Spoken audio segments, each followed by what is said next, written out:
I do. Thank you very much. I just realized that like my camera is way off. I was super surprised. I was like, what is going on here? I look so out of place. But yeah, it feels good to have a new carpet. And it's a new day of America's Elite League. So let's see if these teams can pull the carpet underneath their opponents. I don't know. Normally it's rug. Thought I'd say carpets because I have a new carpet. I don't know. How are you, Max? I can't hear you.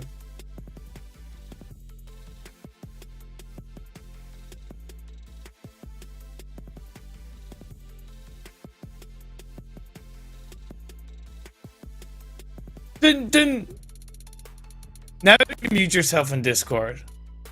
Hey? Oh? Hello, can you hear me?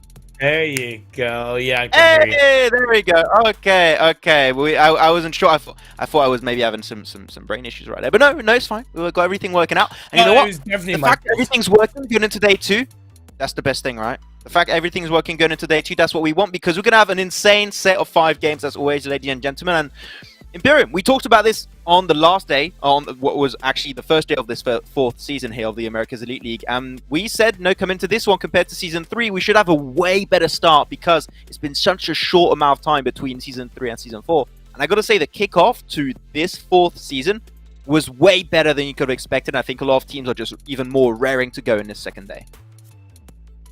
Yeah, a little bit kind of cliche to say the start of the PMPLs has really brought these teams into a mindset of professionalism, of kind of really try-harding to an extent and taking these games a little bit more seriously. I felt like the first day's 5 games were well-rounded. We had a lot of strength in how teams were approaching the circles, trying to control their position. And compared to Season 3 as well, the leaderboards and teams that are kind of stepping up is a lot more varied. It's a lot closer, and that makes things more exciting leading into today's games. Yeah, okay, we're still going to be critical. We're still going to be looking out for more, but in terms of what we saw on day 1, I can safely say it was a very positive day for America's Elite League Season 4. Yeah, or for some teams it was a normal day, and I'm mainly thinking of Mythic. In particular, it's like, yeah, just taking some clutches at the end of a game. No, normal day for me. What's not a normal day is when I get 20 eliminations. That's like kind of special, and even then, is not too special when it comes to Mythic, because that's how cracked the guy actually is. But you know what? We'll see if he can try and remain on top for the side of Rise Gaming entering the second day of play. But we also talked about it, right? You got some teams that have been able to rise up a little bit more. But one of the teams that we expected Imperium to be at the very, very top right at the beginning was going to be the team of Knights, which they took a long time to actually show up in that first day. They did show up in that final game, in their, not the last game because they're in Group E, but in their last game, they did show up pretty strongly, which is good to see. But I think that everyone, the viewers at home, us both, Imperium, everyone that's got in some way, shape or form involved with this tournament is thinking, we expected Knights to start off way better. So I hope that day 2, for Knights at least, is going to be a little bit of a redemption arc to make their way back up in the rankings.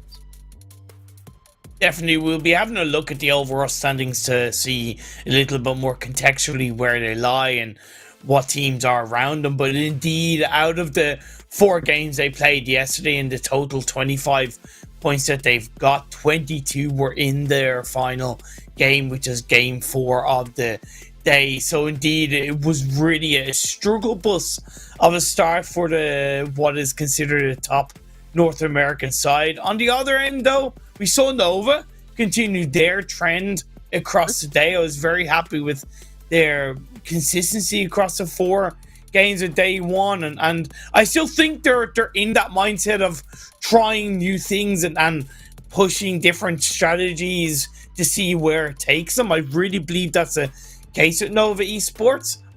But I have to say, the consistency from Season 3 to Season 4 from Nova is definitely something to I don't know, to be proud of, but to at least compliment them. Like, in the middle of your sister, like, I agree. Like, actually, no, and then I just changed up, just like, no, actually, I don't agree. I didn't think you were going to say that. But yeah, I mean, it is true, you know, they are looking really strong right now for the side, or for the NA side of things.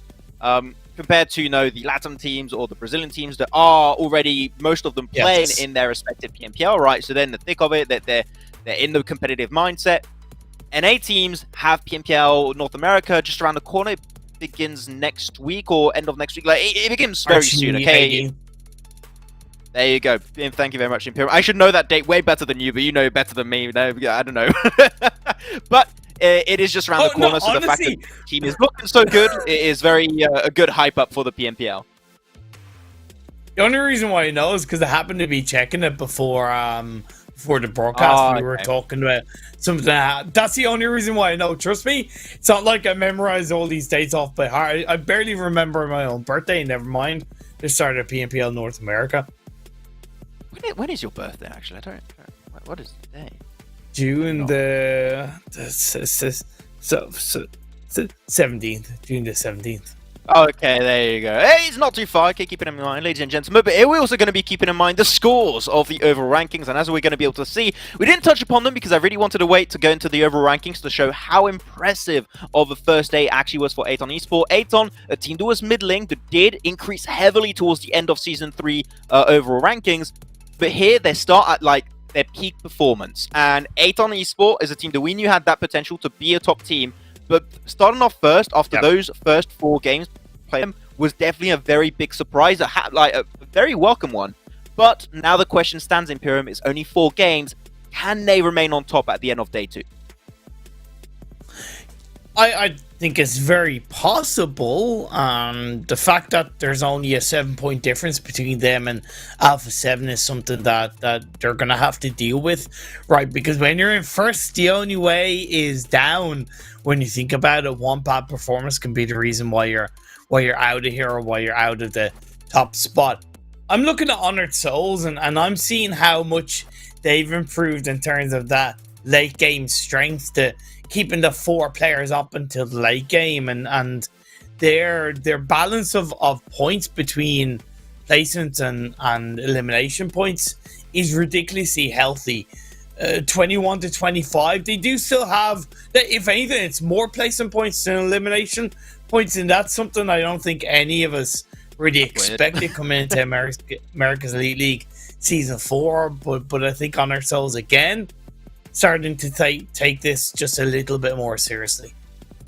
Yeah, I would even say Delta Stars. We've seen a little bit more aggressiveness coming out from the team. Sure, it maybe doesn't really show up in the points that much, but I have the impression that they are willing to try things out and go out of their comfort zone. Sure, it might not be, as I say, really showing in their points right now, but I can appreciate them being in that transitionary period, right? Where they are trying things that they wouldn't do in the past. Like, I think they might even look back on the feedback that was given to them by or us, or even, you know, the guys that are doing the Latam stream right now, and just like, okay, we're taking that feedback. We did some VOD review. We know what's not working clearly. Let's just fix it. And it's a pretty long tournament. It is an 8-day tournament, so you got that period of time where you can almost try things out on a day-per-day basis, and you have those quick little break periods between every single day, like 2-3 days off. You use that to VOD review games of the last day, get prepared for the next day. I think is a very healthy way to work and improve over time. So I think the Delta Stars, even though they didn't improve heavily in terms of the points, but I think that the mentality is in that changing period right now. So I hope the Delta Stars can keep showing me changes throughout these next few days and see how far they could potentially go. Yeah, I don't disagree, as we are going to be getting ready to get into our first game. Have to quickly highlight the winners of Season 3 of America's Elite League. Max, Influence, Rage, they find themselves in 12th place with 26 points. It's been a bit of a trickier start for them, and maybe they're feeling a bit of heat from the teams around them, and as a lot of them start to take it a little bit more seriously. And when you have more teams applying just that little bit more pressure all around you, every single mistake you make is punished just a little bit more heavily. Yeah, talking about the heat, hopefully these players are not going to suffer from heat strokes, because we are ready for Game 1 of Day 2 of America's Elite League Season 4. That's a lot of numbers. I'm genuinely surprised I got that right on the first try nonetheless. But here we go for the first game of the day. See how things are about to go down. Only 4 games played so far for every single team in the lobby, which means, Imperium, as we know, at the end of the day, the overall rankings could look completely different than what was given us at the start of the day. Damn, Max. Damn! That plane path Damn, son. is sweet. Just so sweet. Like, just let's take a sec to admire how straight as a die, diagonally perfect that plane path is. You couldn't ask for a better start to this day too. It's Did perfect. you just compliment the plane path for being like straight? I did. I think it's the whole thing of the plane path is to be aligned. For being like perfectly balanced. Like, as in all the teams are able to just get exactly where they want to, because a diagonal plane path straight down the middle, hitting that kind of Picado area, is a perfect kind of plane path for Miramar. Down you, man. And then you get the circle. and then you get the circles like, no. Nope. Get out. Oh my god. Oh, well, a little bit up northeast, so we'll see. I would like to see a Torre Ahumada, Tierra Bronca, Cruz del Val position finish for this game, because we do not see those happen very often. It does happen in these type of circles early on. It does happen to finish very heavily sometimes towards southern El Azahar, so something we'll be looking at. Never know. Also, we do have the Nova versus Loops fight happening in Minas Generales. Last time Nova won it with a pretty big landslide. It was pretty dominant on their side because Loops were trying a 2-2 split. Didn't quite work out. We'll see who's going to come out on top this time around in Minas Generales, though. Back into Monte Nuevo. Another fight that we've been seeing happen pretty often in Pyram has been that Team QUESO XSET fight. So, 2 hot drops in Miramar. It is Miramar. We're not supposed to see them happen too often, but I will not complain because it makes the early game that much more interesting. And it does. Now, the last time Loops and Nova collided with each other in Minas, we saw Loops go for a bit of a 2-2 split pinch that they tried to pull off. It didn't work out for them. Will they win it this time around? Yeah, so far we do not have any game audio, so I'm going to have to mime the audio. That's the pin. Bap. That's the shot. Jeez. I'm really bad at this. You know what? I tried 2 sounds and I gave up because I was absolutely horrible. We'll have to see those smokes coming up. Polo G with the Thompson in hand, ready to go for the rush of his teammate. Here you go, peeking around the corner. Nitsu's holding it so damn well, gets so much job done. And he's ready to engage. He's not gonna give a damn. Team QUESO, what an assistance around Nitsu's position. They're already confirming every elimination they can. XSET struggling heavily down to 2. Team QUESO only really gonna have to go for the res on Takuna, which shouldn't even be that big of an issue in Pyram. XSET just took a big L here. It's really hard to push the stairs of those kind of buildings, and I think it was more of a bit of a sloppy mistake from XSET for the most part. Great usage of smoke as well to just allow Nitsu to provide the extra little bit of defense and that insecurity for XSET as they look to push up the stairs. Again, they shouldn't have really pushed it up. They committed to it. They paid the ultimate price. Moving back over to the... Okay, not moving back over. We're going to stay on towards Team QUESO as they're pushing XSET. There you go. Nitsu behind you. Oh, he doesn't know. He doesn't have to know. That man's too damn smart and he gets it done. Good job from Nitsu for Team QUESO, eliminating all of XSET. XSET out in 16th. And that angle, I wanted to mention that angle of Korodazan. It was so sneaky. He was peeking right underneath like that little wall area. You have that small gap and he peeked right into the window. And I think that's what allowed him to get the opening knock. While Loops, yeah, gotta be careful here, but this should be a pretty good revenge fight onto Nova. Nova with still 2 players. I didn't see the weapon. Was that an M249? Or am I mistaken? You can see, I'm not quite sure, but you can see Loop's spread is a lot tighter compared to last time, right? So they're not only able to still grab a heavy amount of information, they're able to react a lot quicker as a team and use that communication and information they're getting to push more aggressively onto Nova. This is very well done by Loops. Karadozin also does have an M249, so this is probably some of the best loot I've ever seen for like 8 players in Minas Generales. Like normally we saw them one fight where they were just all super poor and got like barely anything in those fights. But they got a little bit more lucky on the spawns apparently this time, while Nova slowly going to be bleeding to their death for 2 of the players. So Loop's going to close that gap. And not only are they tighter, right, they also have that extra verticality, which makes it a lot harder for Nova to try and get a man advantage if they want to try and play the exact same way they did last fight versus Nova versus Loops in day 1. So, improvements from Loops. This is a split that they found success with. Maybe they should just stick to it. We'll see if Nova's going to try and find a game plan for the future. Though, unfortunately, we're not going to focus on the future just yet. We're going to focus on the present, because right now the present is looking very dire if you're a Nova fan. Whoa, okay. I managed to push in on the road. Gets in, gets the spray, pops in out of the Golden Mirado, and that might just be a very easy first elimination. And pops the Golden Mirado. How dare you? Reported. I reported for what, Max? Reported for what? Not allowed against the rules, but there you go. Plays right into his hand. That's it, though. Loops will get himself the 4th and final elimination, and Nova will not be able to make themselves the back-to-back win of Minas Generalis. Lotus, on a side note, I don't know what kind of rotation or spread rise we're going for and how heavily split. I wasn't really paying massive attention to where they were located because of the action we've seen early on. But Lotus, clearly playing a little bit more quickly and confidently into these circles from that western side. And that's something that I do want to note about Lotus, that they did seem to improve between Season 3 and Season 4. I gotta compliment them on the speed of how they're reacting to some of these fights, how the speed of their rotations compared to Season 3, where they looked slow, sluggish, uncoordinated, unmotivated, being frankly honest. This time around, it's a lot different, and I'll always try and kind of highlight that. So well done coming out from Lotus. Loops, they've won out in Minas. Now they can just spread themselves a little bit more up north, control the mountain range, get a lot of information towards Junkyard El-Azhar Hill, while INCO are still looting up El-Azhar. I recommend they need to shift a little bit more to the west to gain a bit more of a centralized control of that hill.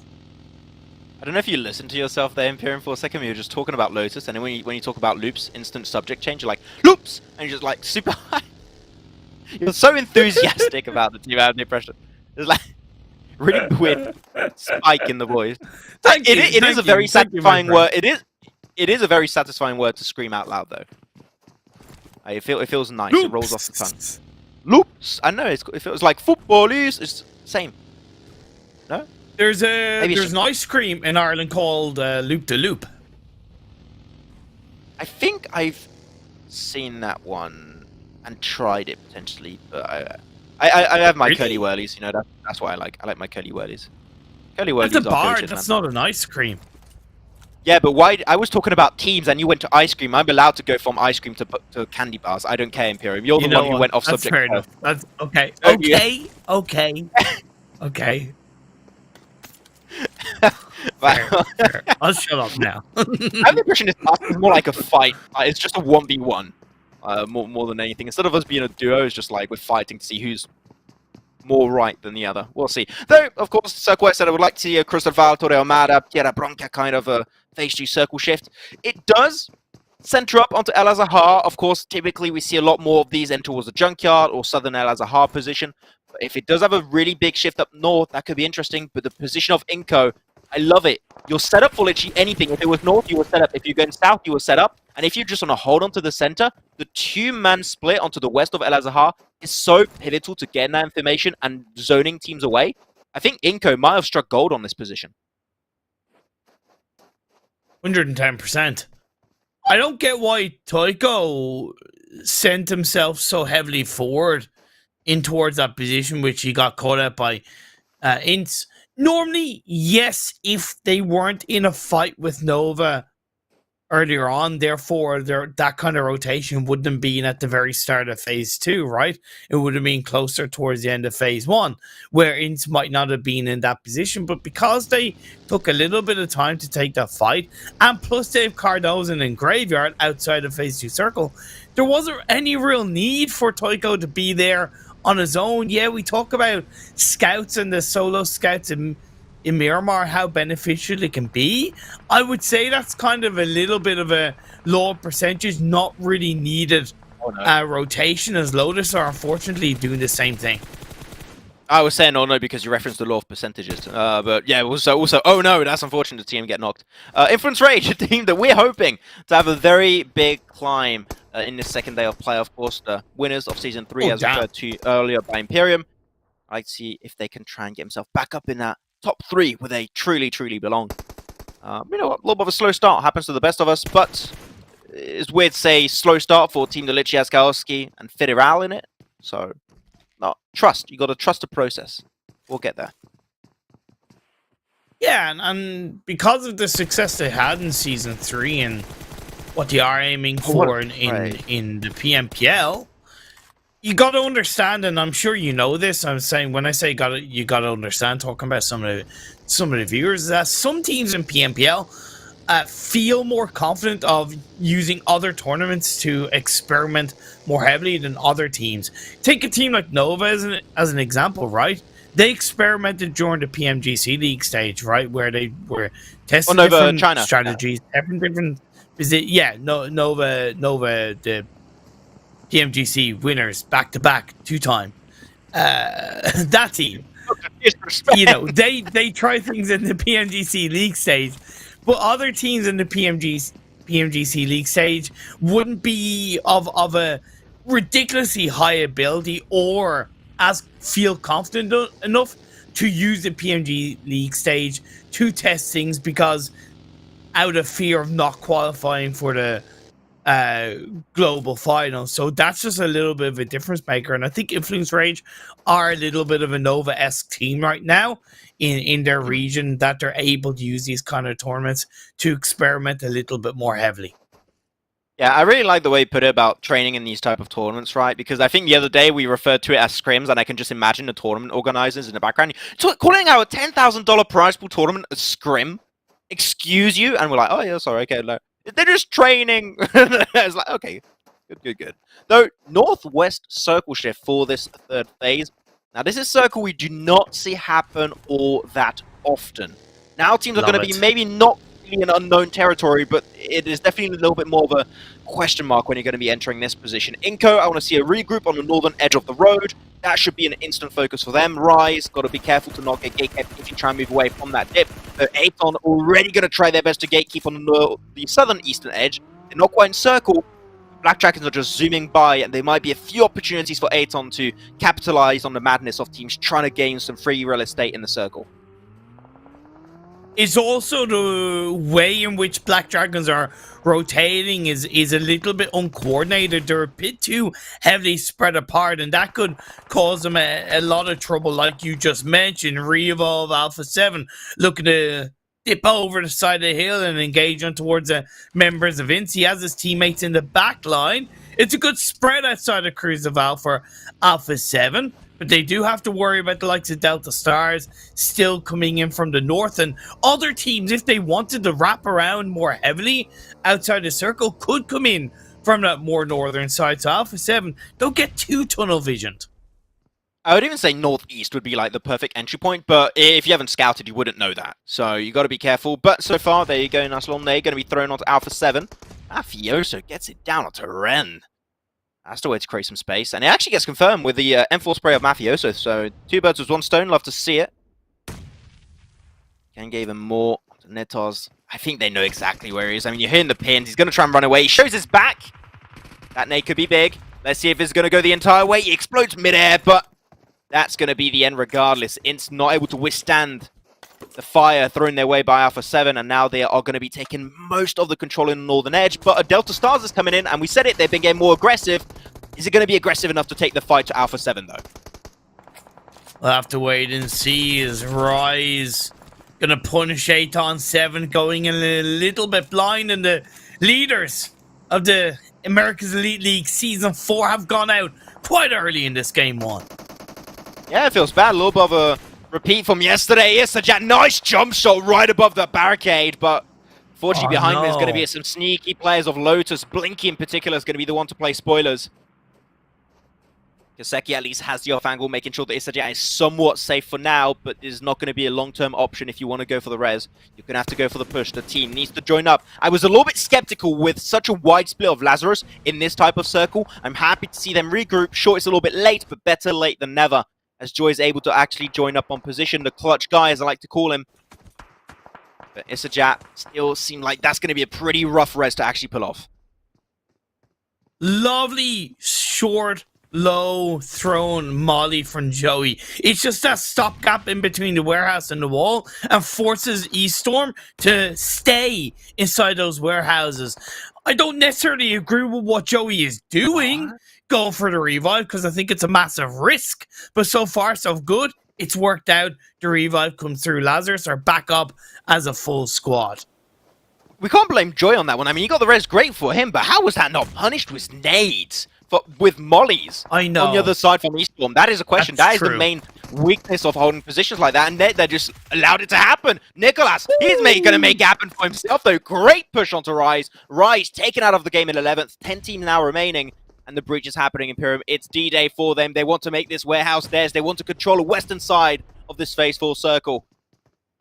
But a little bit split. Be careful. So you're going to have your one player of Lazarus Fears a little bit on the wider off angle. They're just surrounding ESTORM like a net around a bank of fish. There's nothing they can really make happen here. Lazarus, there you go. Lewis going to be the first one to take the shot. Gets one instantly going for the elimination. He's going to confirm it. That's that one extra point in case it was not going to work out. And he gets instantly knocked in parallel. And only Walls is going to remain. And can he be the strong foundation for his team while they need it the most? Unfortunately, seems not. He's spotted away. Joy gets it done. And Lazarus gets himself an easy 4 eliminations.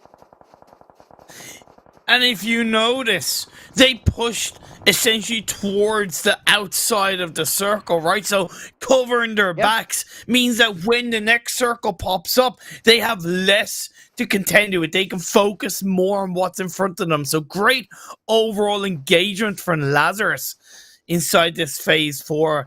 I would argue they didn't have to lose a player, but sometimes that can happen. In the world of PUBG Mobile, Delta start up to not engage onto Alpha 7, and you may have highlighted about them being a little bit more aggressive. Certainly doesn't look like as they move away from Alpha 7, they walk right into loving arms of INCO. Hey, sometimes you got to lose a player to kill a player, right? It's just how the saying goes. Well, not in that case because they lost almost everyone, so it was a little bit too scary. I don't think you can kill people if you lose all 4 players, but you know what? Never know. Might be able to work out one day. We'll see. We'll see. Loop's dead center in the circle, though, with their 3 remaining players. As long as it don't get breached, I don't see them getting really any trouble right now because this is a type of circle where you want to play as edge as possible because you don't have too many strong compounds. Terrain is not very forgiving, so the edge fights are going to be raring through and through, and that's where you're going to be seeing currently Influence Rage versus Lotus. Going back and forth. Lotus, though, down to their final player is going to be Salt, the man that we have seen clutch it out the most often for Lotus, but I think that a full man stack of Influence Rage might be a little bit too much for him to withstand. They're just going to move away while Salt is going to try and heal up, but he's only got bandages. This is going to be the end of the road for Lotus. Yeah, take care then by now. I think the team could have done better. The rotation, I believe it was in phase 2 or so, was quite poor.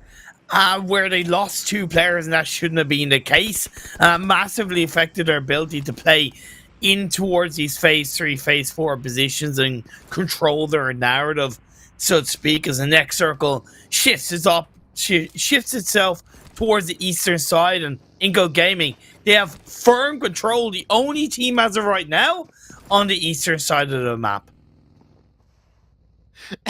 I don't know why that made me laugh. We'll have a talk later on. Okay, we'll see. Black Dragons, though, on the southern side, a little bit late. Got to be careful. We'll have to gatekeep the team of Team QUESO currently. So that could be the next breach that's going to be happening in the future. Garadozin just going to be spitfiring his way through right there. God damn, even Eminem would be scared of that weapon.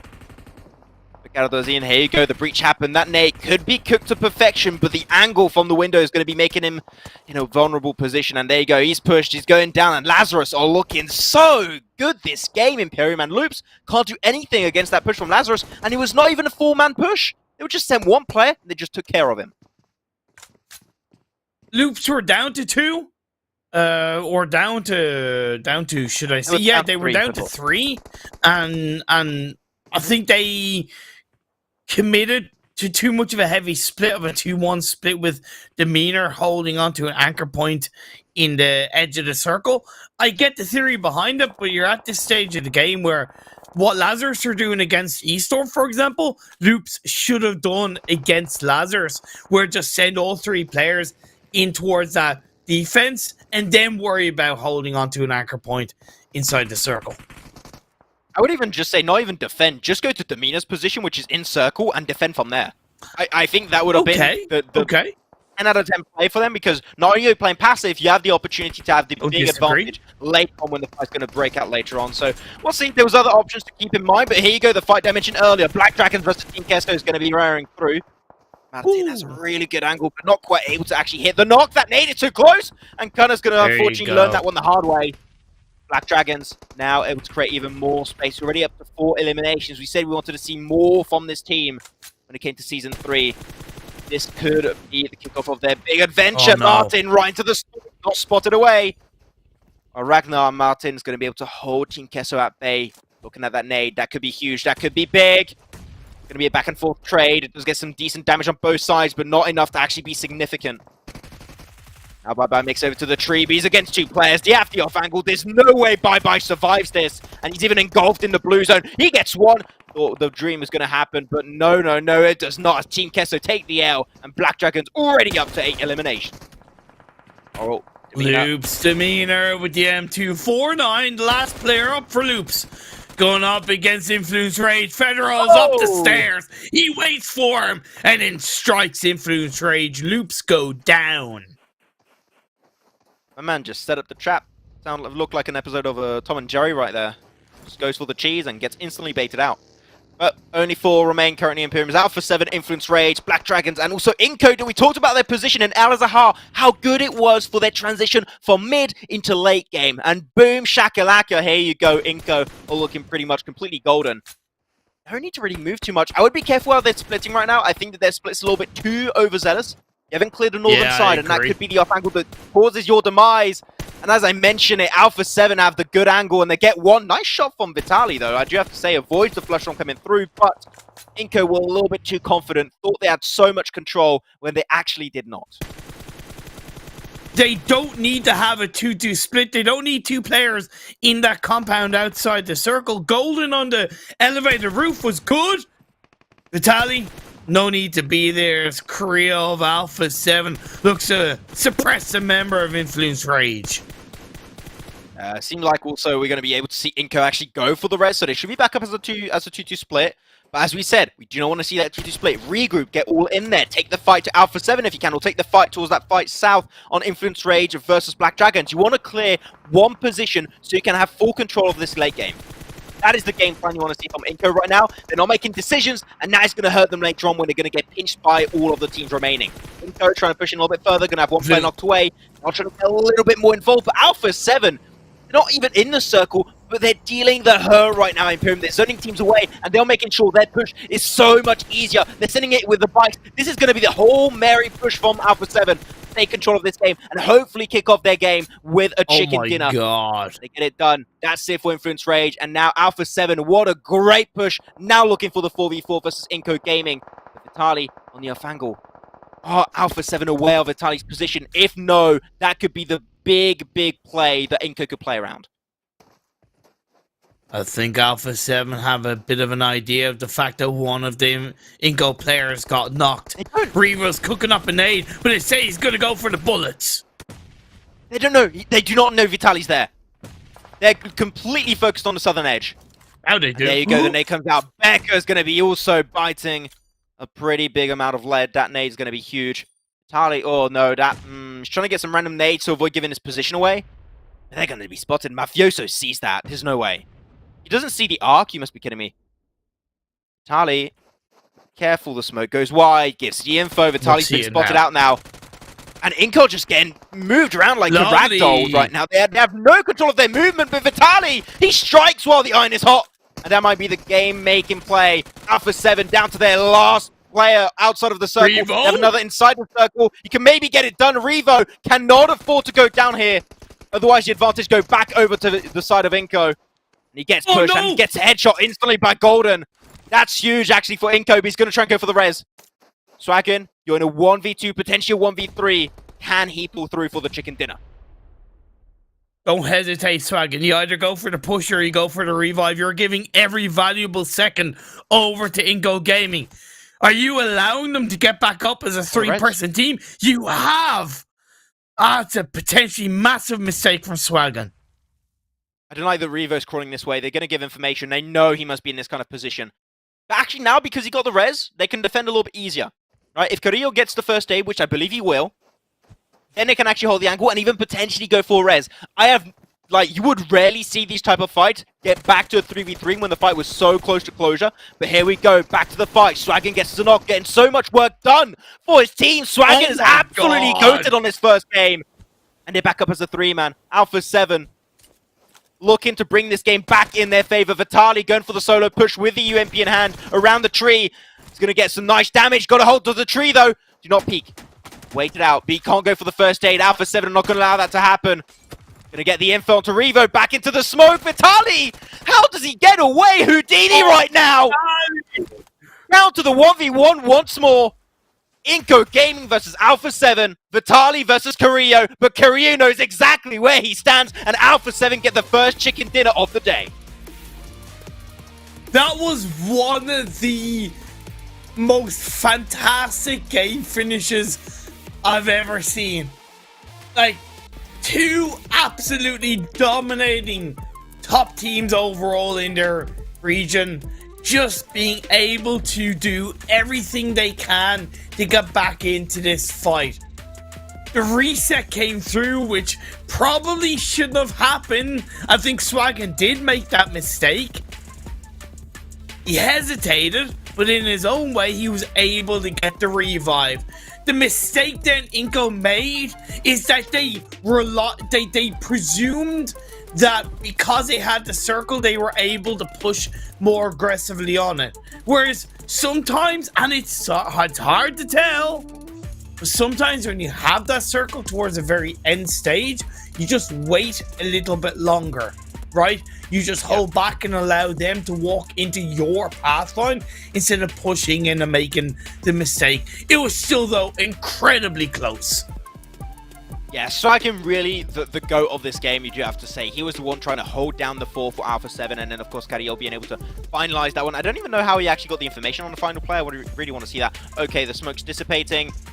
Goes for the push. Confirming the eliminations, because you never know. He just goes for random spread in the smoke and gets it done. I mean, I think as the most predictable position is right in the middle, and he connects the shot at the very end to get the chicken dinner. Great execution from Alpha 7 there. 27 points, but I cannot stop but feel Imperium. This still could have, and I would even potentially say should have, been INCO Gaming's game, because they had the great position around Al-Azhar with that split early on. But I think that, as you mentioned in that game, right, they went to a 2-2 split that was a little bit too overzealous, and that made them lose so much free real estate, so much time, that they could not really reclaim full control of the circle until then. Alpha 7 with the 12 eliminations, getting themselves 27 points in total. Black Dragons, very impressive in that game. There was, I think, a Phase 3 time frame where they had a pretty heavy split on their rotation, and I highlighted to you, Max, that it worried me with the heavy split because you can get caught out, you can get picked off one by one, right? I think they recognized that. Yeah. So they joined back up together as a full squad, and then they were able to play in towards those edge of circle positions, and unfortunately kind of kept on going away from them, but they did a hell of a good job to get 8 elimination points and 3rd place in total with a great start in this day 2. Yeah, though at the bottom of the rankings, I'm going to be looking at your boys from Nova, I'm going to be looking at your boys from XSET, and I'm going to keep on saying, no reason to have those hot drops in Monte Nuevo, in Minas Generales. They're fun to watch, I really enjoy them, they're entertaining as hell, but no, if you're taking it a little bit more serious here, like, those fights should never happen in 1,000 years. They just do not make sense, especially when they've been happening almost the entirety of Season 3 and the entirety of Season 4 right now. They've been going on the entirety of the games where they have encountered in one another on those Miramar maps. So, hopefully, I could try and work on those a little bit. Though, looking at Alpha 7 stats, once again, 12 eliminations, 2,266 damage, and overall utility in terms of nades and smokes being used is really good for, I think, a finish like that. They were trying to hold the 4, zone teams away, give themselves a good blanket of smokes with those 15 smokes there to try and gain the control from the northern side. I cannot argue, it's just some good execution from Alpha 7. It did get a little bit risky towards the end, as typically your endings of Miramar can be in those type of positions, but they pulled through, they got the win. This is an Alpha 7 round 3, cannot complain. I would argue that Alpha 7 kind of deserved to win that game more. Because when you look at the end part and you kind of replay it back, Alpha 7 did so much more work when you had Influence Rage alive, when you had kind of Black Dragons alive, when you had the kind of one or two other Scarglers around. Alpha 7 were so controlling in their position. It's not like INCO weren't, but it felt like they were a little bit sluggish. We highlighted it, you mentioned it as well, that 2-2 split stopped them from doing that. But Alpha 7, they were just constantly moving, constantly shooting, constantly controlling towards that end game. So I would say they kind of deserved it more. Yeah, I would agree with the way they controlled it, and they just waited outside of the circle a little bit longer to just wait for teams to start moving in. And when you're moving into the circle, when you're mid-rotation, right, that's when you're the most vulnerable, and they capitalized on that very small window of time to actually, vantage point, get a few knocks, and then actually, because they still had 4 players, start to gain a little bit more space and clear positions away in the circle. So I really loved that execution from them. KNGHT will be in the top fragger with 6 eliminations. Top damage dealer is going to be with the 777 Revo this time around, so a lot of 7s, very on brand for Alpha 7, looking good, looking good. My boy Joy, I love Joy. He's always going to be there from time to time. If you have to clutch it out for Lazarus, you know your boy Joy has got you covered. And love to see that. Alan's getting the most heal from Black Dragons, 487. It's small enough, I feel, even for Miramar. Yeah. Is Talent's really that tall? I know we don't have his picture, but like, if he is in real life actually that tall, because he's so tall, man, his head is like peeking through the graphic. I'm just saying, like, that. I feel like that's a silhouette of another player, though. That has to be a silhouette of another player. I don't know. I'm just thinking, like, if he is really that tall, damn. It looks like a silhouette of Jason, actually. You know what? I see it like that tall. Like he is, man. He is a tall guy. He's a tall, good-looking guy. Okay, don't tell him I told him that. Otherwise, he's gonna feel like I actually enjoy being around him, which is true, but I don't want to make him feel that way. Yeah, looking at the other rankings, so Alpha 7 actually able to overtake Alpha 7, and we said it, Imperium, we said it already, because it was only 4 games played on the other rankings that we saw at the start of the stream. We know that this could look completely different after these next few games that are going to be closing off day 2. So Alpha 7 able to overtake ATON Esports position, and that gap has been closed because before ATON actually had around the 20-point lead between first and third. That's been reduced to like almost nothing. Now that's 8-point difference. So ATON back, unfortunately, to a position where they do not have that cushion built up in day 1. So they're going to get back into the thick of it all. Influence Rage moving up to 6th place is a good return to form, and just to really quickly highlight, Lazarus, they're 5th. Good job, Lazarus. Genuinely, good job. Yeah, good to see the NA teams doing well. Hopefully they can keep on going in our second game. Talking about our second game, it's going to be here right after this break, so stick around for that.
Alpha 7 doing Alpha 7 things. Who would have thought? Definitely not me. Actually, yes, we both knew it here. We definitely knew Alpha 7 were going to do Alpha 7 things, going back into it. Once again, welcome back to the America's Elite League Season 4, day number 2, and we're about to go into our second game of the day. My name is Maxman, or as Courtney called me in the chat, Max Noob, which also does work. It is also an official name I use sometimes at broadcast, and is going to be back with Imperium once again.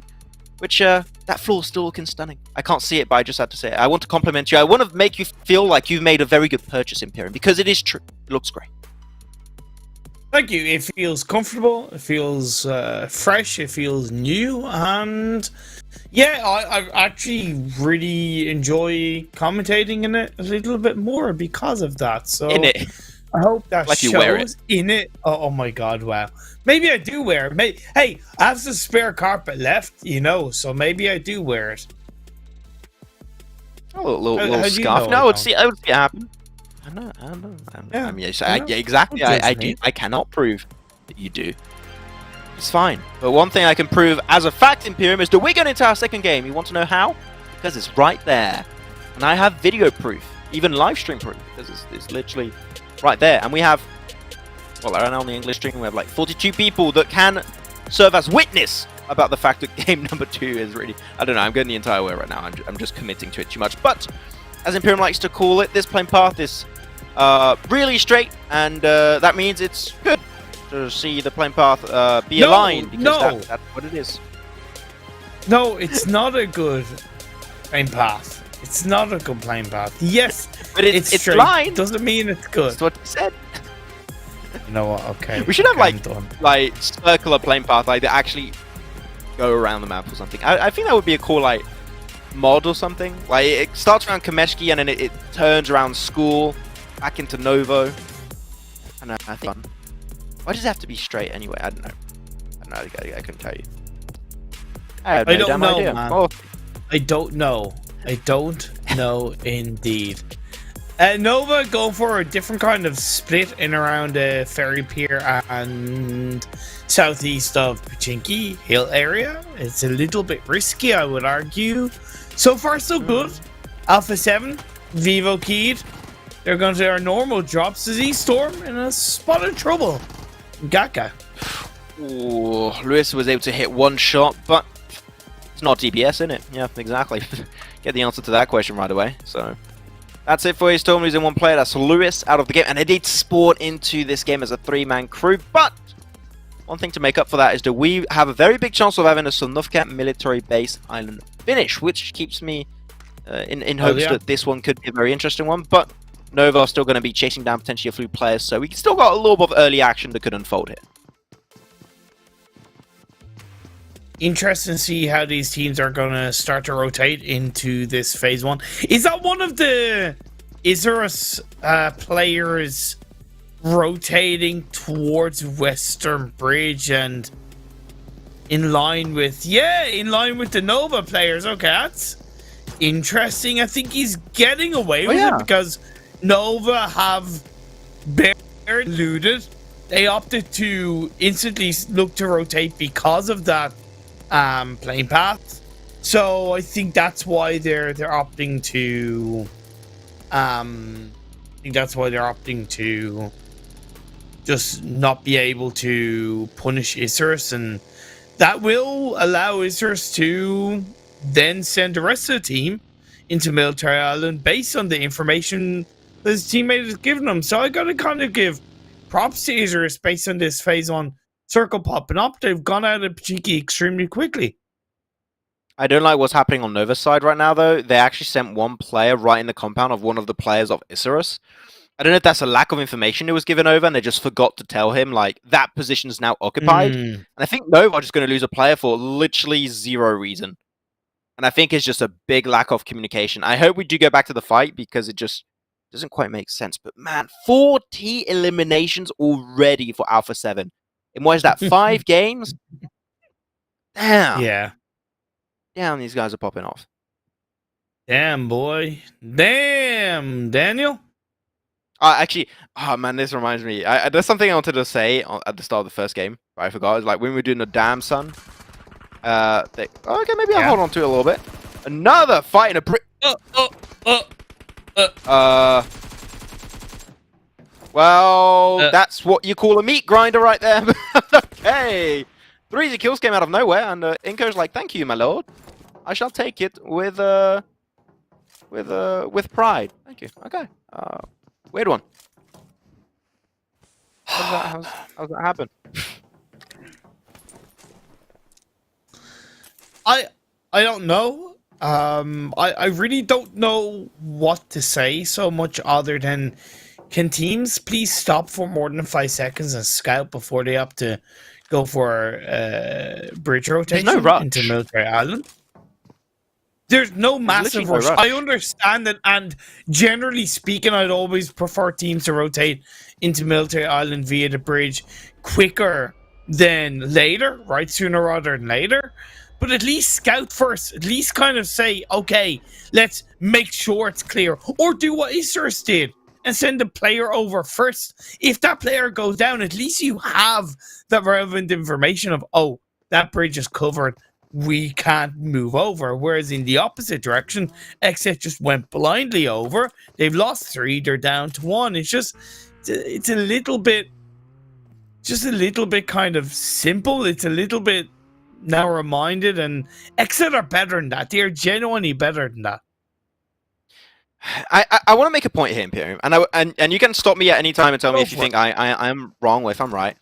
Now that we've been able to cover these tournaments of America's Elite League for quite some time, able to see those diversities between the SA region and the NA region, I have the impression that what lacks for most NA teams right now is it's purely scouting / map awareness. I have the impression that for most of the teams, I could make that an example and refer back to a game where I saw that happen, compared to when you look back at last game and you look back at, for example, Alpha 7, their map awareness was like a 10 out of 10 to get control of that circle to get the chicken dinner. I have the impression that's one thing that I'm seeing from NA teams, that there's maybe a little bit of progress margin that can be made. Other than Nova. Of course, there's always going to be that one exception, but I mean, I'm trying to make like a more general case. I guess I would go for fair. But yeah. I fully agree. I really love that observation you made, and 10 out of 10, you're spot on with it. Thank you. I got validated by Imperium. This is the best time of my life. Oh, wow. Loving this. God, Jesus Christ. But there you go. That's a little observation. It's what I do. I do be an analyst, so I do be analyzing from time to time. I do be doing that. There's a lot of action that's going to be unfolding. Hopefully, we're going to move there right now. We are moving there exactly right to the fight. Kinto from ISURUS Gaming currently taking a little bit of a fight. Well, a little bit of a fight. It's going to be a full-on fight very, very soon with Nova. And he's just completely split away from his team. They're nowhere to be seen, and he is going to get absolutely battered. And yeah, not even going to play-by-play that fight, because you just know he's going to go down. And there you have it. It's a given, and that's one easy extra point to Nova. It's a really weird split from ISURUS, like ridiculously weird. Yeah. 2-on-1, I appreciate the early rotation, but you gotta know that other teams are around there. You know that Nova were kind of on the same rotational path as you, and you still up to split like that, especially from a team that, let's be honest, haven't really shown they can handle their splits. Yeah, I mean, they say early bird gets the worm, but it doesn't matter if you get in a position where there's literally no worms in the first place. Though, a young kid from BULUC CHABTAN is going to get, punched to death. That feels bad. That's a very ugly way to go. He's going to get... Oh, man. You're the WWE fan. Like, I'm going to let you commentate this. Let's go. Oh, no! That's not WWE rule-worthy. He broke the rules. Where's the chair? Oh, no.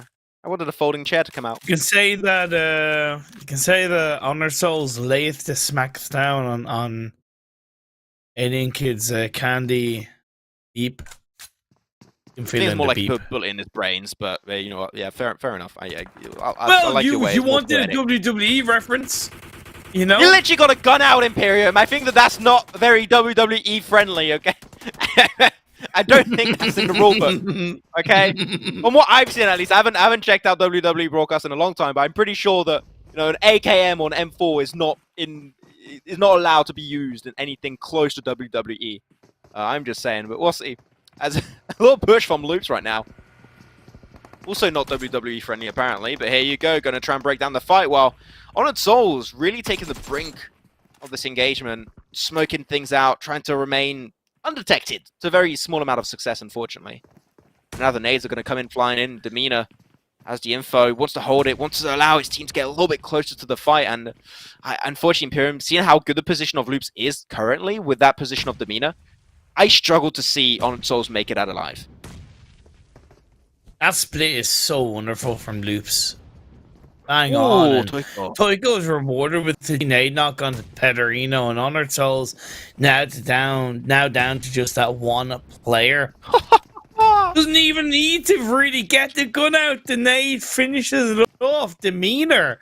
Happy days indeed. And it's still a great spot, by the way, on the mainland for Loops to be in, because Phase 2 did shift over to the west, but it wasn't really southwest, right? So you do still have about 20 to 30% of this Phase 2 circle inside the mainland. Yeah, okay. Teams will commit mainly to that military island, which I don't disagree with. But in terms of Loops, either waiting until Phase 3 to shift over to military island via either a bridge or going straight through the middle from that coastal line on the mainland, either way, it's still not a bad place for them to be inside this Phase 2. I don't know if you've seen on the minimap, Imperium, but we're currently seeing a rotation happen on the southern side of Novo currently. I can't quite see which team that is. I can't quite make out the name because it's all in ATON, I believe. Is it ATON? What is the color of ATON? Oh, Yeah, actually, we're right on that. I was looking at the map and I was not even looking at it. Very cool boat skin, by the way. But is that actually going to be able to keep you alive? Because INCO, oh, that angle from Romulozin is just too powerful. You can't make it away. And Becca just gets himself that big boat explosion. Chuko's going to try his best to defend it, but shows his back once more. And Romulozin has really the best angle to stop this D-Day action from actually unfolding. And yeah, ATON, unfortunately, it was an interesting idea, but you do not want to breach the coastal line into a position near Novo. It's always a risk. That is not where you want to go. Though Loops back on over to their fight, but this time versus Knights. Knights wanted to see a little bit more of a comeback after yesterday. They had some decent last performances, but can they kick today off on the best way possible with this game? I'll have to see while Loops taking their time to go for the full-on breach. INCO want to grab the final elimination point on towards ATON, and very nearly done. Lucky is inside the smoke, prone down, waiting for any kind of opportunity to strike. He's yet to get spotted. They're basically walking on top of him. Lucky gets one, nearly getting. He has to play around. Turns around. He's decided both to his advantage. He's gonna get the second knock. Lucky! He lives up to his name. Gets a lucky couple of shots off. Up. I love that POV of Romulozin, just like, yeah, no, now you're done. Now you're not going any further. I respect it, but nah. Oh, oh my word, that nade! Pixel perfect from Chico. Are you going to go for the breach now? We want to see that reverse. You want to see the steam go the other way. Also because that time factor's coming in, Imperium, right? Because you know that the circle is going to go normally onto Sunlufka Island, so this fight has got an expiry date. It's not going to be too tasty. It's going to be, again, old just like milk. We'll see. And there you go. Nice little angle once again, but Chico will not be able to go any further. Knights only on their final player is going to be Coops. They're struggling to make it through that window. Guess the same around Thanksgiving. Don't worry, I'm the same Coops, but going to try and make it around the wall, but without a car, without a vehicle to really make that moves. This is easy pickings for them. Peeking around the side. They're all going the same way, which I do not appreciate. I want to see multiple angles being taken, but what might give Coops an opportunity to actually get himself the fight. He jumps over the side. That was so risky, but Chief was not even pushing it. He just waited. He knew. He had like 10,000 IQ prediction. He waits, and that's going to be 7 eliminations over to Loops already. Man, they're speedrunning this game. Phase 3 has gone down south, so it's guaranteed to be a military island finish, and it's hovering towards a military base finish specifically. LAZARUS have a 3-1 split inside the base. ISURUS, I believe, down to 3-person team. Indeed, they're shifting right in towards the base. I appreciate that Nova have opted to stay on that western side, stay outside of the base.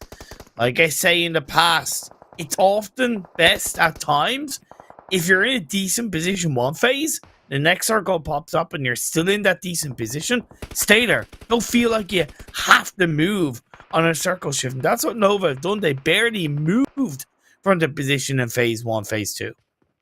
Yeah, but I think that Nova can actually make their position even better here. I think that you take Koi outside of like military, and you send 2 players in the compound, 2 players on the hilltop, just right up north of where they currently stand, and that would be, in my opinion, the best way you can play. Actually, they don't have 4 players, they only have 3. So yeah, just potentially send 1 player. I was just going to say they don't have a full squad.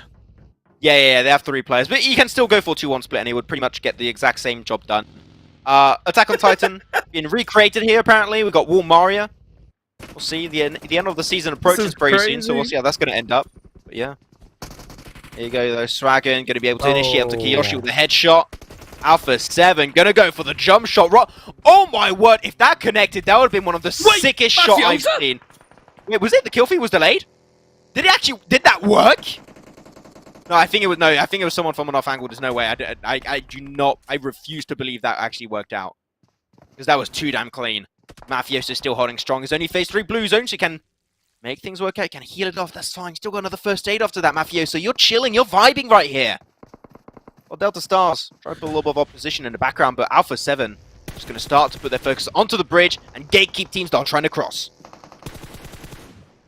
Lotus able to pick up a free elimination point. Delta Stars, they don't know what they're doing. Running around like headless chickens to try and play a little bit later in towards the edge of the circle, and it's not really going to work out for them. Phase 3 moving into phase 4. Max shifts up north, away from the military base.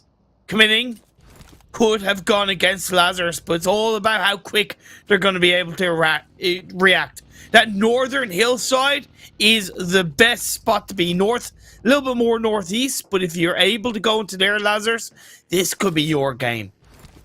So I'm still locked on that play of Mafioso. I want a replay of that. I'm gonna go back on the YouTube stream later on and just make sure of what just happened. But here you go, the circle, of course, got the high ground positions. Nova going exactly for that hilltop I mentioned earlier, so they can put 100% of their focus over there.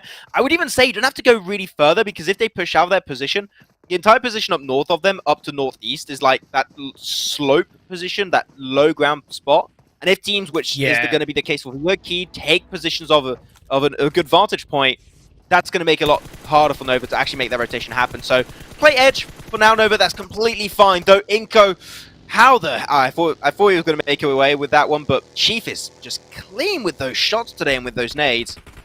Going to make it up. Alpha 7, desperate time for desperate measures, trying to cross over the bridge, but this is just not going to be an easy one. VIVO Key are not going to allow this bridge cross to happen. I think VIVO Key could be biting off their nose to spite their tail in terms of bridge camping a little bit too much as Alpha 7 go down. However, Cielo was able to get into a bit of an anchor point position up in the northwestern edge of the circle, so the rest of the team are now following suit. So I was a little bit worried, but it has worked out for them. Good job, VIVO Key.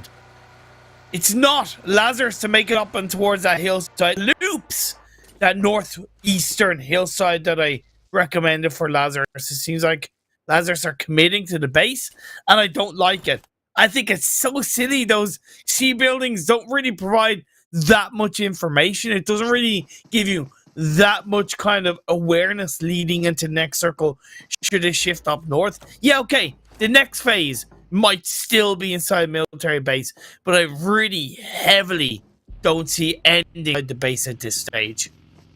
Yeah, I find that one's going to be very unlikely, and if it does end in the base, it's going to be all the C buildings or like the scaffolding position, which that's what I'm thinking. I've never even seen like an actual proper scaffolding finish. So we'll see. We'll see how the things are going to go. Though the position you mentioned of Loop, sure, it's good, but it is also pretty big terrain they're trying to hold on to right now as a 3-man crew, by the way. True. So if a team like INCO wants to push it, or if a team like VIVO Key, which I don't believe they will, because right now they're still in a good spot, but if they want to go for the push, they need to make sure they're very snappy, they got very fast response, and regroup to defend that position. Because otherwise, if they stay in this split, I believe it's going to be really hard for them to hold on to it. INCO, though, they are eking their way forward again, closer and closer by the second. So now Loops need to regroup, and they're doing just that. They're sending 2 players over to the east, trying to defend it, or they're going back to the compound with Stoico. 2 options, which are just fine. Apparently going back with Stoico, they're going to give the east over to INCO, which, you know what, I'm not going to complain with. At least they are together. I think that's positive based on the fact that they're down to 3 players. And you mentioned that the northeastern high ground is pretty vast. That's why I always recommend it for Lazarus, because they were down to a full squad. Next Oh circle no. pops up, goes down to southwest. This is a This kick in the sucks. gonads kind of circle. It doesn't it? It really sucks. It's very flat. There's barely anything to use to your advantage. It's going to be how much utility, how many smokes, how many vehicles you and your team have. You got very little high ground positions. Like, you're gonna have, we might actually have the chicken dinner being won on this phase. That's how bad this circle actually is for most of these teams. We'll see though how things are going to be moving up. The northeast is still going to be unfolding. It's going to be Vivo Key taking a fight, while Loop's trying their best to defend it. But unfortunately, their health bars aren't looking too healthy. Vivo Key still has a stack, a 4-man stack. Going for the engage. Demeanor trying to make his way back inside the building. Trying to play that surprise factor. Trying to play the surprise angle. Okay. Just get one knock, but it's just not going to go far enough. And now it's a lone Chief trying to take the brink of the fight versus a 1v3 and Vivo Keyed. I think it's safe to assume that it's going to be it for them. Party? But INCO, as you say, Imperium, they're looking for the third party. They're looking for an opportunity. And Chief might just be forgotten about. But I think the moment that smoke dissipates, I think INCO might just spot him out and eliminate him instantly. Plus, bar the stems that he has, 0 meds, 0 bandages, 0 first aids. It's a matter of time. As Lazarus, they tried to move away from the C block buildings. We saw ESTORM can FB take a couple of shots, but he's opted to kind of disengage and prioritize a little bit on the edge of the circle. Hey, that's pretty good. I'm not going to complain about that one for Ken because he's a solo. He knows he's not going for the chicken dinner. If by any means you can get a position and teams just forget about you, like, that's great. I think he got a little bit too close to Nova though. So I think that information was 100% given over, so I think Eastorm might be given an extra elimination over to Nova, but here we go. Vivo Key going for the push downhill. Well, INCO, a little bit stationary, not moving too heavily. We saw that, unfortunately, go against them last game on Miramar, where they took positions, but were not willing to commit to a specific side, and I think that this is once again going to hurt them. Good nade, get some damage on both Becca and also Vitali. Oh, Vitali, that's lovely. Oh, suffering some big damage, while Kenny's just a little rally in the background. He's just moving about, trying to potentially crash his way into a tree, find a decent position to allow Eastorm to get into the top 5. That would be huge. Beautiful. But what a nade from Adrian. Once again, the glasses buff comes in. Be careful. That man's gone plus 20 precision now. He's got a new prescription. I feel it. Key, they don't need to really heavily push this. They can allow Lazarus to come in and third party, right? The damage is done in my eyes by Adrian. You don't need to commit to this too much. And this circle for Nova.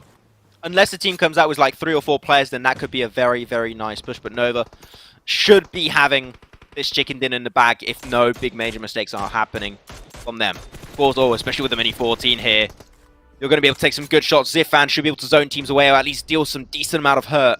While Chief has yet to he hasn't been spotted away. I still do not believe that he made it out. He's going to peek around the corner onto Cielo and boom goes the Dynamite. Dynamite, that's what I was trying to say. What the hell? As you said, Imperium also early, he doesn't have any meds. So 2 bullets and he's done. You want to try and confirm that elimination. Can he get it confirmed onto Cielo? Diego's just waiting for him to peek. Still going to be able to survive and even maybe make his way into the top 5, while INCO Gaming, Vivo Key are so split Imperium. And INCO Gaming are finally capitalizing on that weak spot. Getting the engage, going for the push, and now only Diego's going to be remaining for Vivo Keyed. While Chief has just been forgotten about completely because INCO did not know he's there. He might be able to steal a top 3 here. So, like the world's deadliest fart, Chief is silent but violent in the tail end of this game. Wonderful play as a solo player. Wow. Vivo Key didn't know what hit them. Is INCO Gaming pushing forward? They're going to have to take the fight against Lazarus. Let's go, Lazarus. See what he can do versus INCO Gaming. Well, apparently not much. That's what I can tell you. But Chief on the third party once again. Oh, world. I thought that would go a little bit further, but INCO Gaming will be able to get reactive enough. And Lazarus will be able to survive just a little bit longer than Chief. That means an extra bunch of placement points will be going the way of Lazarus. But INCO Gaming, they're hurt. They're bleeding. They're suffering. And they're thinking that this might just be the end as they need to move out of the way. And they're just going to be sending one player into the circle. Kasaki, last player Lazarus 2, while Novo just standing strong, so comfortable. There's 3 players. this still looks like a chicken dinner for Nova through and through, Imperium. I just can't see it go any other way. But ISURUS peeks around. That's their 5th elimination. And Lazarus are looking good. I could see Lazarus steal this one away. Is this the first game, or one of the first games where we've seen top 3 teams? 2 of them are NA based. It's a good day, good game for NA. If you're an NA fan, you're having a good time, I can tell you that much. But the main win condition right now for Nova is or you eliminate the duo of Joy and ISURUS, or you eliminate the solo, which is so far over to the east, which is exactly what they do. Now the off-angle has been lost. Well, they think. So have Golden of INCO Gaming, they have good play spoilers. And they spot him out. Take a few shots. If you eliminate the buggy, never know, might get an easy explosion kill. But this is now more than ever, especially with this circle. What the hell? Circle luck, Nova. What's going on? Did you pay the circle gods? It feels like it. But this should be a Nova chicken dinner if no big mistakes happen. There's a couple of crate drops going down. Lazarus can use to their advantage. Ooh. One fear I believe they have is they know that one of the last player of INCO Gaming is on the other side. Ooh. Oh no, this is the beginning of the end, potentially, Imperium. Losing QZ, he was the highest position in the circle. He was given all of the information, all of the pressure. Now the other 2 players on Nova, they're basically at arm's reach of the 2 players of Lazarus. If they have nades, Nova might actually just go down because of that. Golden just ruined the chances for Nova and just allowed an opportunity to arise for Lazarus, but Lazarus still need to push into the circle. And pushing into the circle is going to be so hard, trying to go for the final first aid kit. Golden almost able to get himself a second knock right there. I think it happens. It happens indeed. QZ out, Zifan out. It's only going to be down to Koi, and they were able to live long enough, but Koi, they don't know he's there. They have absolutely no idea. And he goes for the spray, but the Thompson. Oh, he's got a lot of bullets. He hits the last one. And now it's a 1v1 Imperium. Koi versus Joy. Doesn't matter who wins. It's going to be an NA chicken dinner. But Nova wants to try and take this one home. The molly is absolutely on point. In globes all off the tree. And it's about to get barbecued over here. It's a barbecue chicken dinner for Lazarus as a secure game number 2 of the day. Rain fire in the end for Latam. Yeah, okay. A bit of help for Golden. You can't argue with that. A good bit of help from Golden. But Lazarus just stole it away. I think they positioned themselves really well, pushing onto ISURUS the last couple of players. It was the right call, because not only was that close to the edge of the circle, it was relatively enough protection to the other side on the west, or even to the kind of northwest, and stop them being kind of punished by INCO. On INCO's side, honestly, if it wasn't for the last player of Loops, Chief, it could have been an INCO chicken dinner. Because Golden was doing some good work. If they had 3 players up, you gotta say they would have at least done their best to trade against Nova a little bit differently. And it could have been an INCO Lazarus kind of last 2 teams alive. In the end, that wasn't the case. Nova get themselves second. Yeah, I was really surprised that Nova got pushed in their trenches this heavily, but it was all down to also Golden, right, from INCO. That off-angle gave himself that first knock, then turned into the second knock, basically, because of the blue zone pushing in. It just adds up very quickly against Nova, and it just makes it very hard to really deal with the brink of those shots. So here we go, game 12. Wait, actually, I was looking at, I thought that the team that got the chicken dinner was not even on the top 8. I was like, wait a second, that's not normal. But yeah, it's just me looking a little bit wonky here. My glasses maybe not working anymore. But 22 points for first and second, respectively. INCO Gaming and Lazarus. Nova also up there in third with 19 points. Man, the NH teams are eating good tonight. I can tell you that much. They are looking golden when it comes to this second game. Yeah, Lazarus were in 5th coming into this game. I think Nova around kind of 7th. So a hell of a lot of points should see, I'd say, 2 NA teams in the top 5. So America's Elite League Season 4 looking a lot more balanced between the 3 regions competing. Loops having a strong performance once again with their 10 elimination points. Chief being a little bit of a sneaky devil that he was in the tail end of things, not only getting himself extra placement points, but stealing a couple of eliminations against VIVO Kid. You can't argue with that. Yep, can't argue with it whatsoever, though. We're going to see a few eliminations coming out from Death Stars, total of 3 1-placement points. So you know what? We're still seeing some movement on their side. BULUC CHABTAN, though, is a team that I was trying to hype up as much as possible in Season 3.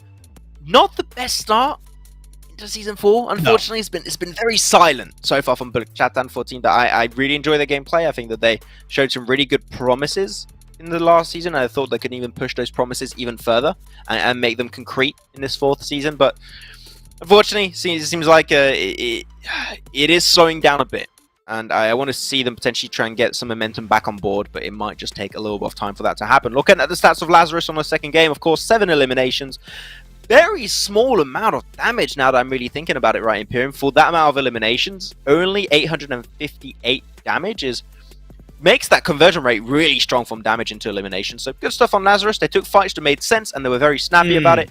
Always good to see. And also only 300 healing, so they won most of the fights when they took.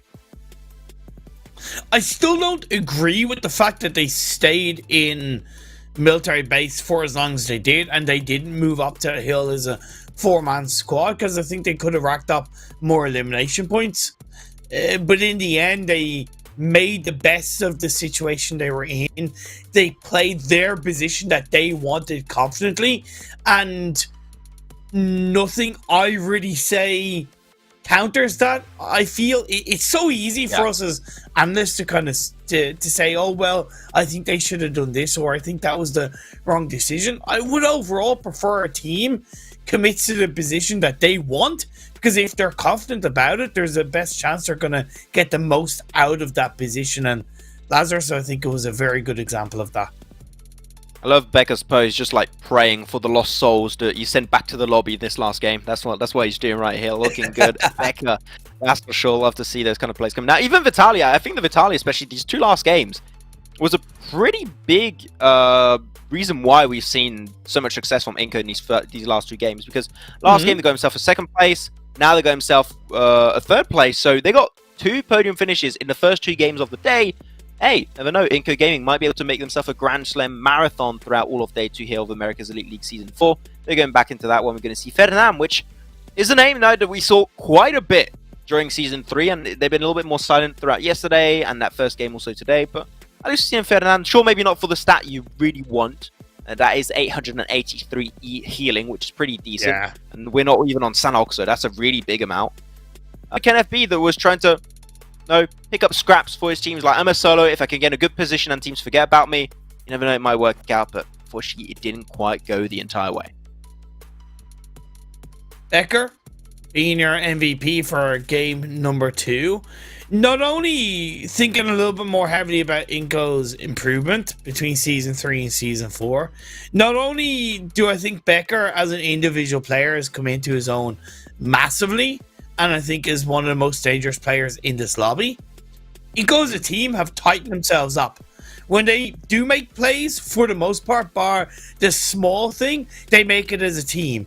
They're not really holding these massively heavy splits. They're not uncoordinated, a little bit all over the place. You can see that there's a lot better communication with how they're moving into these circles, especially coming into the late game, and they're being rewarded, at least so far, with some very consistent results.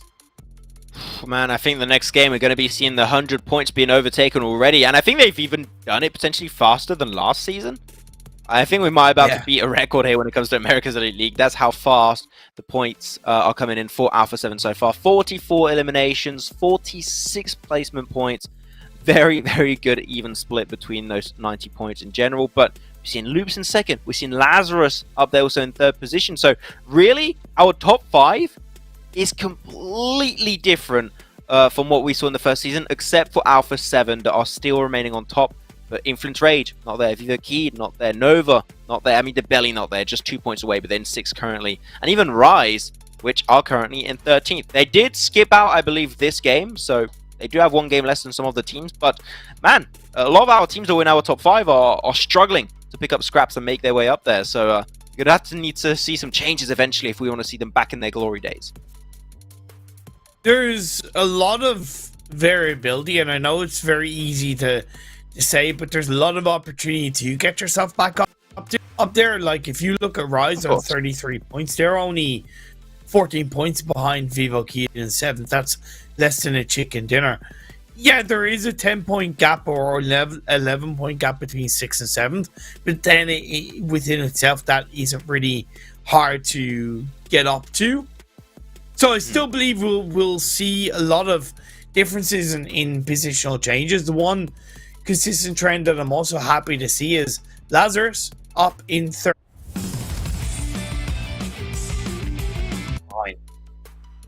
I thought we were going to head on over to the break right there. But you know what? Hey, that was a little bait. Okay, we're just playing a trick on you guys. But this time, we're really going to go for a break. Now.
Two games down and 3 more to go. Welcome back, ladies and gentlemen, to the America's Elite League Season 4, Day 2. About to go into Game 3 right about now, and we're going to go back to the good old map of Miramar, and we'll see if Alpha 7 can remain the true kings of the desert. My name is Maxman, of course, joined with Imperium once again to bring you the action. We're not going anywhere, unfortunately for you.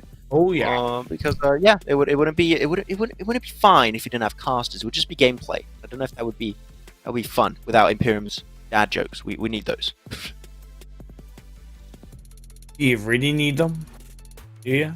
Probably not, but I'm trying to make yourself feel important. I appreciate it. So. I definitely appreciate the effort. It's more the fact you say they need my dad jokes rather than my amazing worldwide level analysis. Isn't the case, but that's not the point. No. I can pass on that. No comment. No comment. Group C is not going to be playing in this third game of the days. I swiftly changed the subject. See what I did there? INCO, Loops, Rise, Furious not going to be participating. That means we do reintroduce a couple of teams into the mix for this third game of the day. And I love the fact that we're going into Miramar once again. I really overall I'm starting to prefer Miramar a little bit more than Erangel. I don't know, well, okay, I kind of do know why, but I'm just really starting to prefer commentating the teams on this map, because again, I think we start to see bigger tests of which teams are better, which teams have more synergy, better levels of communication, in my opinion, better preparation. Yeah, better preparation for sure has been happening for a lot of these teams, and Miramar as a whole. I mean, I can tell you why I think the Miramar's fun. It's because of the hot drops. You know, are we going to see them happening once again? I don't know. We'll have to wait and see. But of course, that means the group C is not going to be playing this time around. So we'll see how these teams will be able to fare. Look at old desert map of Miramar this time around. Though also, one thing we did not mention, and we didn't even check out on the graphic, I believe, at one point today, is that we are going to be having our very first Sanhok today. Which is something I think that we did not mention is going to be Game 5. So definitely do look forward to that. I can tell you as a fact that that is going to be some good old spicy action that you do not want to miss out on. I'm looking forward to it. I'm very much looking forward to. Interesting to see, you know, I know I'm fast forwarding, but very interested to see how Knights and ISURUS are going to deal with the fourth game. Oh, not the fourth game, but the fifth game and the first game of Sanhok. So I do look at as we move into this third game. Can Nova and Lazarus continue the upward trend inside the leaderboard? Can Lazarus hold on to the top three with ATON just a little bit below them, only 1 point dividing these teams? I'm looking forward to it. I really hope Lazarus can continue to be in the right path. We'll have to see. We'll have to see how things are going to be moving on. Though pretty southern playing path gets a little bit better if you go to the eastern edge, of course. So some teams will be able to get happy-chappy about that one. We'll see. I still, you know, hope that one day we're going to have a STL finish. I've only had one so far. Only had one. Those are rare, but I don't know, it could be happening one time again. Otherwise, Picardo is going to be a good drop spot. There is nothing really, it's nothing like, we've broken down these drops time and time and time again in Pyramid. And, yeah, that's all I can say. We've seen this. We know what to expect. What I want now is the hot drops. And, yeah, that's a fact. Well, why do you want teams to be so sadistically attacking each other? And you let them all just get along with each other? Come on. Come on, man. I want peace in the early parts of the game. I want all teams and players to be alive and to have a easier start into this Miramar game. The circle is very complementary to the playing path. It's quite centralized. Not going to be very centralized between these two teams, though. Yeah, I mean, it's not centralized at all. I don't know what that means, but one thing I can tell you is the fact is it's not going well, especially for Kunna. That nade was cooked to perfection. Good job from Killswitch. Gonna be able to see the reverse engage. Last time Team QUESO won the fight, Montenuevo. We're gonna see the reverse sweep from XSET, which desperately needed, and it would be on par with the NA domination from last game. We'll see the NA rise up to the occasion.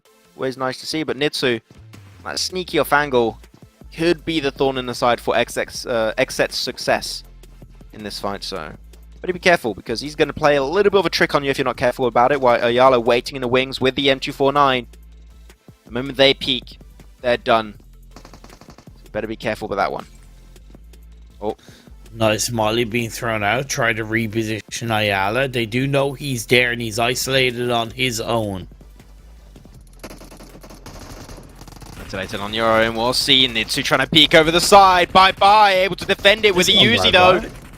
He goes up. He's going back in. A man's no fear. Just fight. Maybe he should have been scared a little bit, though, because that did definitely not work out. The Ayala with the M249 and Nitsu peeking around the corner. Such a strong angle that Ninja has control of right now. I'll throw that Lovely. molly on top. Oh, that molly was really smart. It gave him the extra burn damage onto J7. That's exactly the knock they needed. Currently left into a 2v2. Right through the window. Boom goes the dynamite, and that was absolute perfection from Nitsu. His utility usage there, 10 out of 10. I appreciate how heavily XSET looked to push that, and I don't think it was a bad push. It was more the utility usage that you just mentioned that meant inside that one building it was too hard, too hot to handle in a lot of ways. Maybe they could have opted to gone a little bit more variable on their rotational push. It could have been a bit too linear, but I do appreciate how fast they looked to be on that push, how aggressive XSET wanted to be on that engagement. Just didn't go their way as Alpha 7 are challenging LAZARUS inside El Pozo. Said I wanted LAZARUS upward trend to continue. In the way it's looking, it's not going to continue that way if Alpha 7 have their way. And when you look at the gap Alpha 7 have over LAZARUS as it is, to go out early to Alpha 7 would make it even harder. Would make it a little bit tough though. Revo from the high ground. Just got a little bit of a vantage point for a second there with a nice PMGC skin. Just a flex on his foes there, making sure like, yeah. Might be playing America's Elite League, but we did PMGC, boys. Don't worry about it. But now the player's the clap. He's trying to go for a little bit of a res if he can, but I'm pretty sure that's not going to be allowed. That's not going to be happening. He peeks around himself. Yeah, nice reaction time, but it's just not going to cut it. And LAZARUS get 4 easy elimination and will be able to win himself the fight in El Pozo. I didn't realize, to be fair, that Alpha 7 were so low on players. I thought that they had 1 or 2 players up in a bit of a different location to El Pozo. What's massively important for LAZARUS is that they do survive that fight as a full squad, right? So it's an absolute maximum return on investment. It slows them down. They're not even that far away from the edge of the circle, and I would argue they don't even want to rotate early in this kind of phase 1. They don't want to be too deep in towards the center of the circle. Maybe have 1 player on top of the mountain outside of El Pozo, and then have 2 to 3 other players in the hill a little bit to the northeast of that. That'd probably be a damn good place to hold on to for this phase 1 for them. Yeah, as we were looking at the circle there for a second, we did see that Knight, the position. I mentioned this position quite a bit, which I like to call the Nova warehouse, like the Chinese Nova team warehouse. It is super strong position in terms of scouting potential. It's not the easiest to push unless you're pushing from the eastern edge. So as long as you keep that in mind, you should be good to go. And it's really central on this phase 1 circle. So there's no big need to move in like phase 2, hopefully phase 3 and phase 4, depending on where it goes. So yeah, I think that if I were a competitive player, I would go exactly where Knights are, because it's like one of the best, if not the best position in that type of circle that you can go. And also got some nice scenery, which is also important. But yeah, that's something else.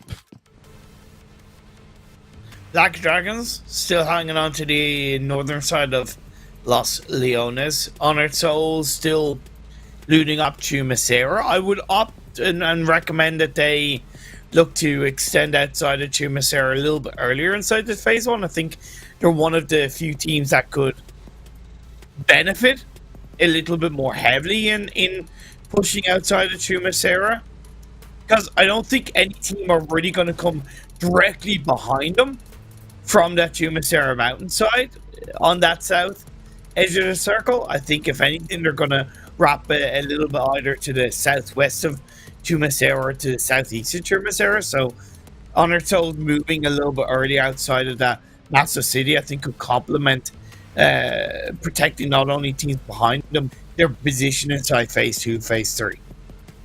Yeah, BULUC CHABTAN will get a little bit close to Knights though, so always something to keep in mind. It could get a little bit spooky in the center of the circle. VIVO keep going for their usual split. They like to hold power grid high ground position right up north of Picado.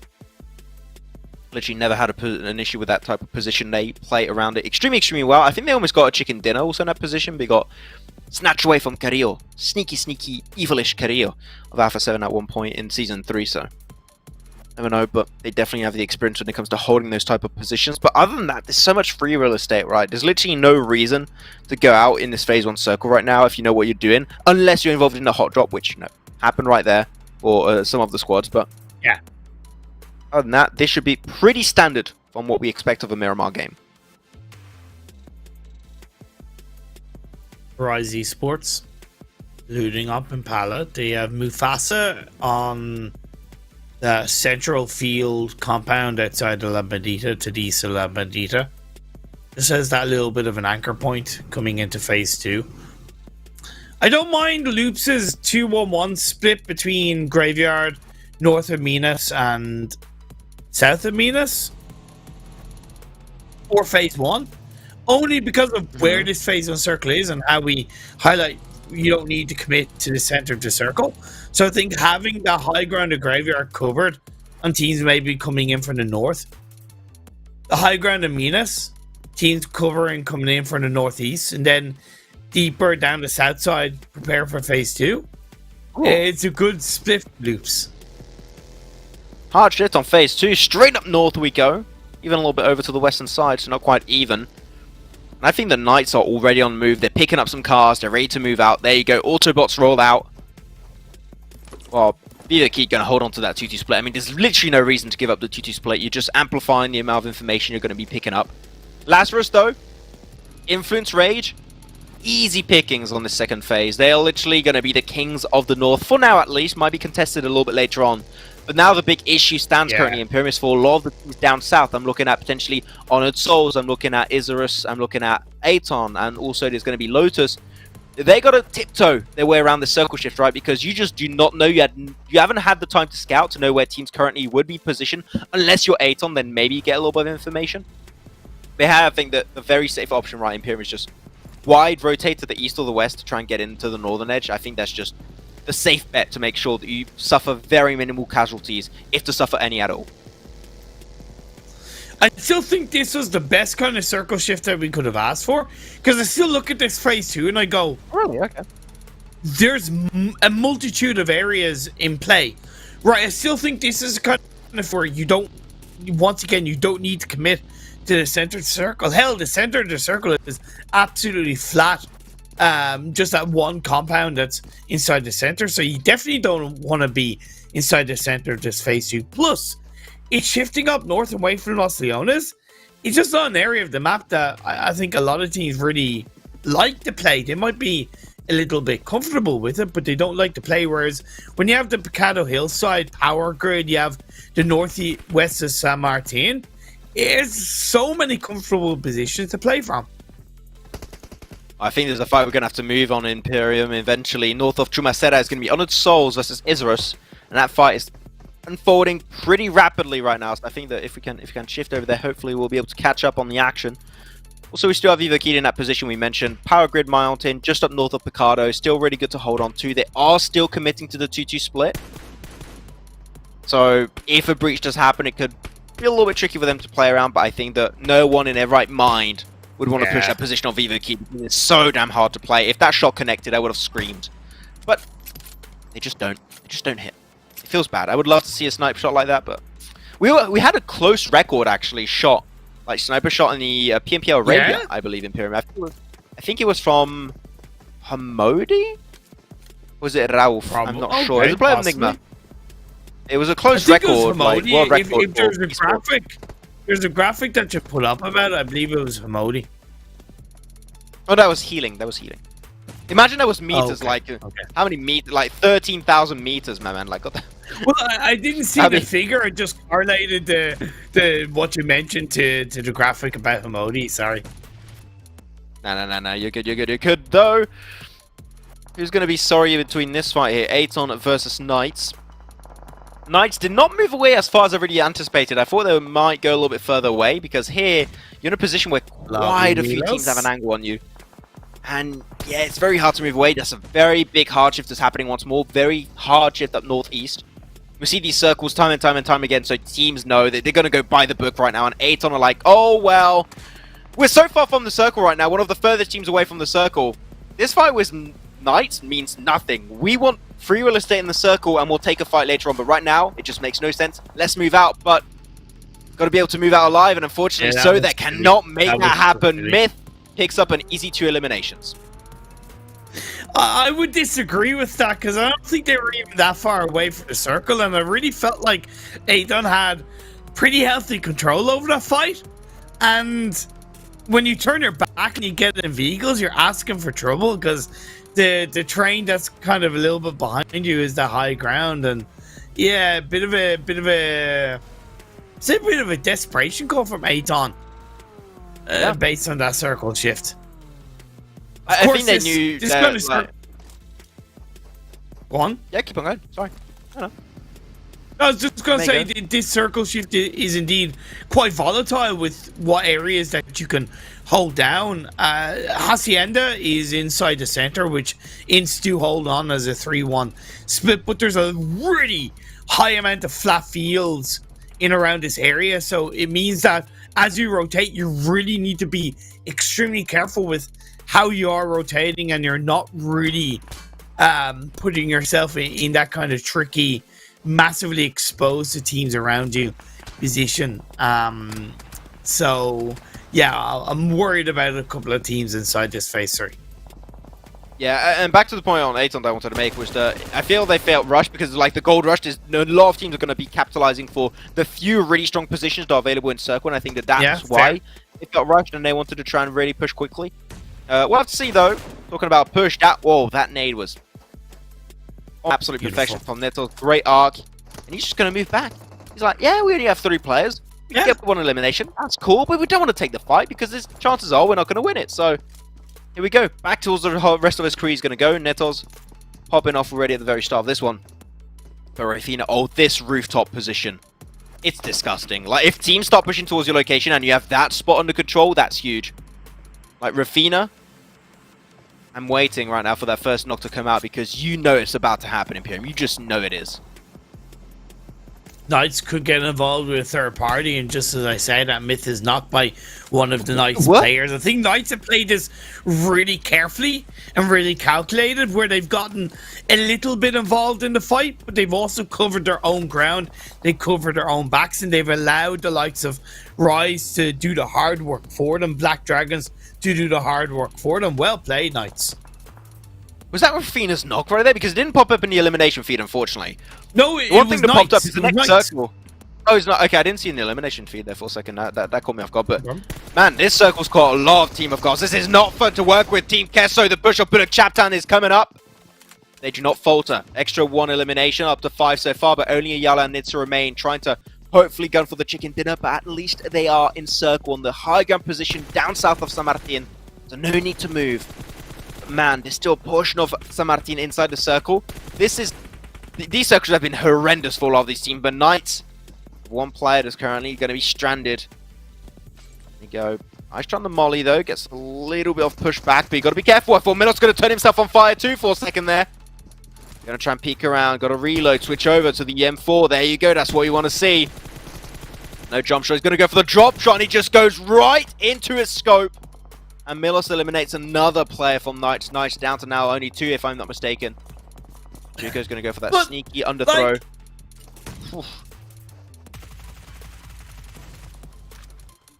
Like, Max, why did Knights feel like they needed to make that rotation? Right, because they were on that kind of graveyard hill side, directly looking in the path line of where ATON were, right? Those buildings. Yeah. So all they had to do was wait, continue to scout, and wait for the time to strike.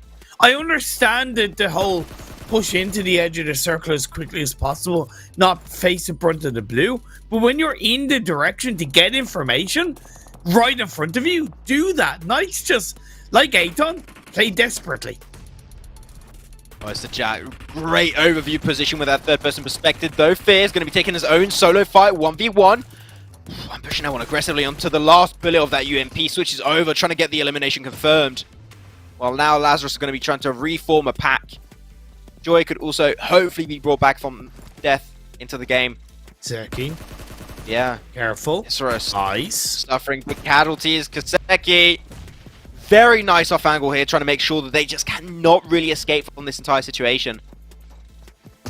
Now even the mollies. The molly's thrown a bit at random right now, but he's just trying to create chaos, really, for the other side. That's the game plan I'm seeing unfold. Here you go, they close the gap, making it through the smokes. They know they got a man advantage. They know it's a 4v2. He's got the M249 in hand. What is that nade throw? Perfect. You're just making yourself an easy picking, and now it's down to one. He's inside the building, and he just gets completely overwhelmed by what seemed like a wave of zombies, but no, it was indeed the players from LAZARUS, and get himself an extra bunch of eliminations. It was a well played out fight. Kiseki was definitely, in my eyes, a big playmaker on that, with that off angle between the shots, between the utility. Yeah, it was definitely a little bit blind to an extent, but enough to cause a suppression. However, I also look at their opponents in that fight and go, they haven't really proven to show any real strength, with all due respect to ISURUS, so I do say that was one of the easier fights for LAZARUS. However, quickly they did close it out. Went for the circle shift, and it once again. Man, what do they want from these players? Like, they've done nothing wrong, at least I think. Ping pong, baby. I mean, it's not an enjoyable type of ping pong. I always sucked at table tennis, but man, do I wish I knew how to play ping pong, because I could potentially deal with a circle better than anyone in this lobby right now if I did, because it seems like that's the rule of the game right now, is to deal with this ping pong happening every single time. Though, VIVO KNGHT have access to the best, one of the best, I'm not going to say the best, one of the best positions in this entire circle is going to be the southern compound right across the road. You need to defend the south like your life depends on it, because it literally does. ATON, not allowed to cross. Honored Souls, not allowed to cross. Team QUESO, not allowed to cross. If one team makes it in, you're pretty much done and you're going to get third partied. You need to defend that southern edge and become the king of the south. Otherwise, VIVO KNGHT, yeah, that would be very disappointing from them. As Honored Souls, looking to go for the push on Team QUESO, apparently, Imperium. Now they want to, it's outside the circle. It does make sense, but it's a little bit risky inside this warehouse. Plenty of space, a couple of small rooms to play with. Influence Rage on the other side, over in the east, looking to fight their way in, and they take down one of the last remaining LOTUS players. Nice little nade, gonna get some decent enough damage, might make a difference down to the last bullet. Nitz especially, his nades have been pretty strong today. Oh, onto Myth too, man. They're just dealing the hurt before committing for the push. And it's going to be so easy after that, with the amount of damage done. He's going to go for the first aid kit. We'll be able to get... No, he does not! Nitsu is on point today! My man! Now, Pendrillo is still going to be waiting on the background, but he's the only remaining player. And Team QUESO, taking himself that 2v3 initially, come out on top and now turn it into a 2v1. They just do not know Pendrillo's here. They have no clue, and they're just moving for the circle instead. Maybe this is like a godsend for Pendrillo, and he can snatch that elimination on Nitsu that just has no clue a play of Honored Souls remains here. Gonna make a bold statement, Maxman. This is Influence Rage's chicken dinner. LAZARUS, they're focusing on ints. They've been able to get a knock into one of ints players, and yes, it's an isolated fight. But I look at the spread that Influence Rage have on the eastern side. When you look at this next shift, in my eyes, I see them having the cleanest exit point from their current position into a strong spot of phase 6. I know it's a bold statement, but I'm calling it. Okay, we'll have to see how things are going to pan out potentially, but Nitsu, he knew, he was aware. His sixth sense was tingling right there. Spidey sense was going wild. And he just gets it done. 8 eliminations for Team QUESO, but Imperium once again, LAZARUS off to a great start in this game. Already 9 eliminations, but Influence Rage, the resurgence, is coming back. They're aiming for that first place once again. They had enough of falling on the back end. They want to reclaim the throne. I'm hearing nades, jumping around, back and forth. Ayale will be able to survive that one. He's the final player, as Nitsu was not quite able to make in circle. And yeah, pushing through a position like that, held down by BULUC CHABTAN. Extremely unlikely, but we'll see how far he can go. INCO did make a mistake. When they were down to 3, they just had too much of a heavy split. 2-1 was never going to work for them coming into the tail end. Well, Kowalski of Influence Rage going a little bit more heavily forward onto LAZARUS' Hacienda spot might cause him to get absolutely swiped down. There you go, full on push, influence rage. Not gonna be able to really have an easy time there. Federal, little boy on floor. See if they can try and hold on to it. Law, here you go. Nice peek, man. Nice That peek was so short yet so effective. Love the efficiency on that end. He's gonna heal up, even potentially get little boy back up on his 2 feet. That'll be great, but then this is so tough for them. And like INCO on that first game, literally there are teams all around, and they're gonna struggle to push in circle. If they make it out alive of this game and get himself into a top 3, I'll be genuinely surprised and impressed by Influence Rage. So let's see how far they can actually go. I'm sticking by my statement. I don't agree with how they pushed or what they chose to do in terms of trying to push onto LAZARUS. Losing a player didn't need to happen that early. Federal sending himself in far heavily forward the northern edge, followed by Little Boy, followed by Law. They want this fight. Oh man, we'll see if Law can deal with the law of percentages right now. Seemed like he's going to be able to get himself some pretty decent odds in a fight versus LAZARUS. And with the help of Federal, I can tell you your odds are definitely increasing. 1 nade. He's in a dip. There's no way. Fierce doesn't survive that. Not in 1,000 years. That nade is too good. And boom it goes. That's the end for LAZARUS. No chicken dinner for you, my friend, but still a strong performance. Law Boy is going to be able to not be brought back from the brink of death, I believe, by Federal. There's a big chance of that happening here. I get why Federal's a little bit afraid. Little Boy has gone down, so unfortunately it is Federal on his own. Is it worth? Was that worth the sacrifice? Was that worth the push? Oh, nice peek, but no, he gets instantly punished. Actually saved. VIVO Kid get involved with the third party, but it doesn't go far enough. That's going to be it, fortunately, for Influence Rage. Still 12 eliminations and a 4th position. Their best game, if I'm not mistaken, Imperium, of the entire tournament so far. So they are maybe back on track. Hopefully they're going to try and build a little bit of momentum after this game, but we're not to that point just yet. We're still on this Miramar game, game 3 of the day. The NA domination has been strong, but there's no NA team standing here, only SA teams. And VIVO Kid need to also, just like Influence Rage or Imperium, need to get back on track. This game means so much to them. Kind of don't get why Grellin is so far away from the rest of his team.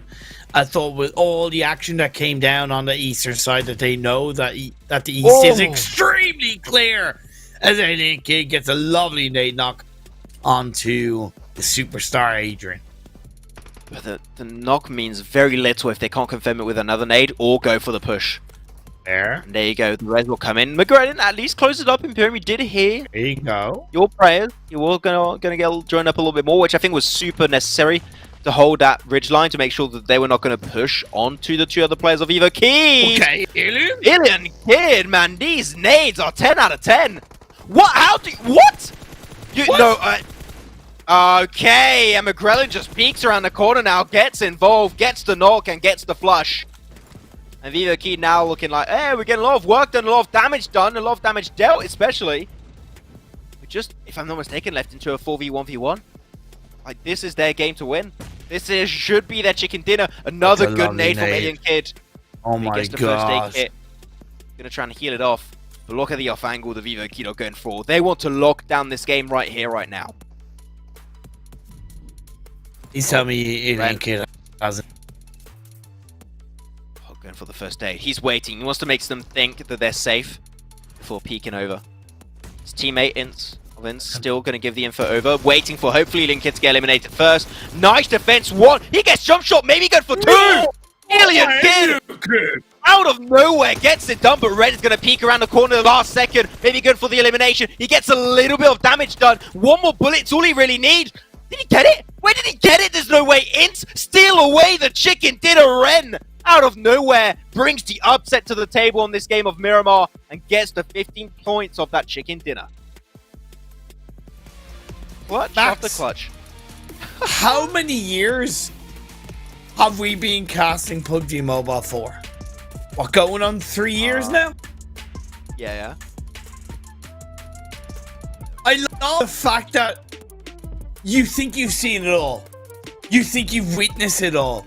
That to an extent you can't be surprised anymore. That game ending was such a big surprise. That heel strap by INCZ, I didn't think it was going to work out. And Alien Kid clutch stopped so massively. Nade after nade after nade. The 1v2 on the VIVO Kid finessed them left, right, and center. And yes, the last player of VIVO Kid was able to take down the Alien Kid. But it was that heel strap for INCZ that gave him the chicken dinner. Yeah, exactly. I mean, Ren played that to perfection almost. He just waited out like, okay, I got a few first aid kits. It's still phase 7, so I can heal up. And teams are going to have to take the fight. There's still 2 squads remaining, so if I can outlive one, that's great. And if I can go for the chicken dinner, that's even better. He just goes down. And it's a bloom shot on the Uzi. I didn't even see that when it's happening. Yeah. It was a bloom shot on the Uzi. That means there was also a little bit of luck factor taken into account, but my boy, Ren, popping the head off right there. 5 elimination, 15 placement points. Not quite first because the more eliminations is going to be picked up by Flint's Rage, but man, love to see finishes like clutch finishes like that happen. And Ren's, that's a very big clap for me, man. That is absolutely huge. And as you said, Imperium, you think you've seen it all. When you just forget about it for a split second, they surprise you. And this is exactly the game I will have in mind now. One thing that I don't think I mention enough in games is because it's very easy for us to mention the word luck, whereas moments like we saw from INCZ stealing that chicken dinner away was making your own luck, right? Making a decision, committing to, okay, I'm gonna just wait, I'm gonna take a risk and see if these heals are gonna make me survive, and if an opportunity comes my way, that's making your own luck. So absolutely incredible from INCZ to steal that game away. These have been such exciting games, and you look at those scores and you go, those are kind of Sandhawk-esque numbers, but I look at those scores and I go, this is kind of peak competition of teams just really wanting to win, really wanting to control this game. Once again, Lazarus, 18 points with 12 eliminations.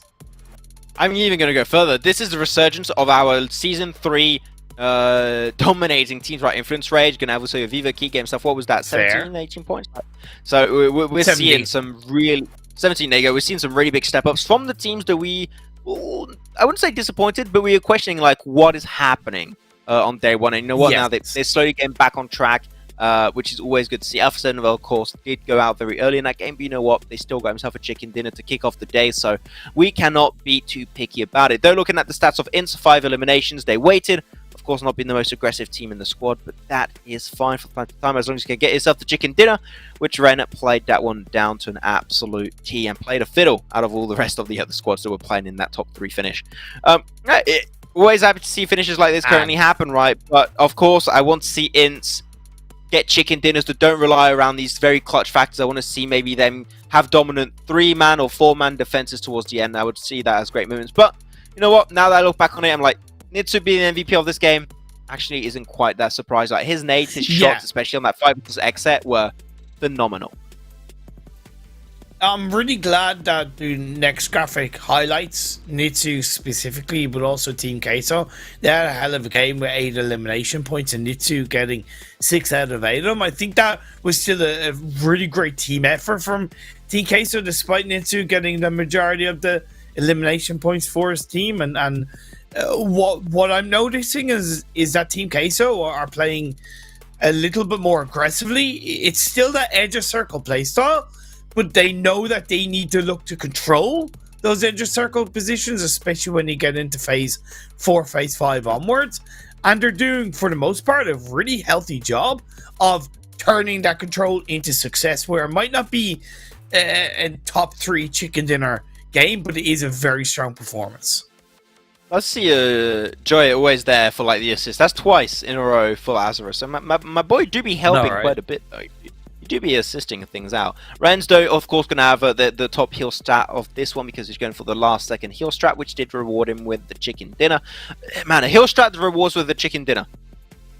doesn't happen too often. Normally it's second place, but my man went the entire way True. and took it up a level. So always love to see kind of finishes like that happen. And we got Sanhok that's going to be happening, so you know that's going to be even more wild potentially. But Diego also up there with the longest elimination, 316 meters, nothing to be sniffed at. As now we're going to take a closer look at the rankings. As you know, nothing really changed for Alpha 7 as they did lose that early game fight in El Pozo, so no eliminations picked up for them. But LAZARUS, man, they are starting to close that gap with Alpha 7, and you know what? The next game they're playing, first place, it is not out of the question. LAZARUS might be allowing to put NA in first place for the first time in the tournament. You go 44 points for elimination points for Alpha to be matched by Loops. Very closely followed by LAZARUS. Even ATON not really that far behind. At Influence Rage with 35 as well. I didn't even kind of realize that. Really good stuff. We're seeing a lot more teams really want to commit to engagements, commit to fights. Not so much the hot drop fights, but kind of later on in the game and really do as much as they can. I'm super happy with how these leaderboards are looking. I'd like to see Knights a little bit more heavily up there. We've seen a lack of strength for Nova, but otherwise, as you mentioned, the re-rise of the Season 3 teams and VIVO, Kid, and Influence Rage, it's made this very interesting. Yeah, but you know what? We're still going to say, Imperium, we still want to see the Knights come back stronger, and we'll have to see if they're going to come back stronger right after this break as we go into game number 4.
You know, Imperium, I'm keep on getting extremely frustrated every time we go to the ads, and we have like those 3 minutes of ads, and I keep seeing the Jujutsu Kaisen ad, and I still do not have the skin, even though I really, really want it.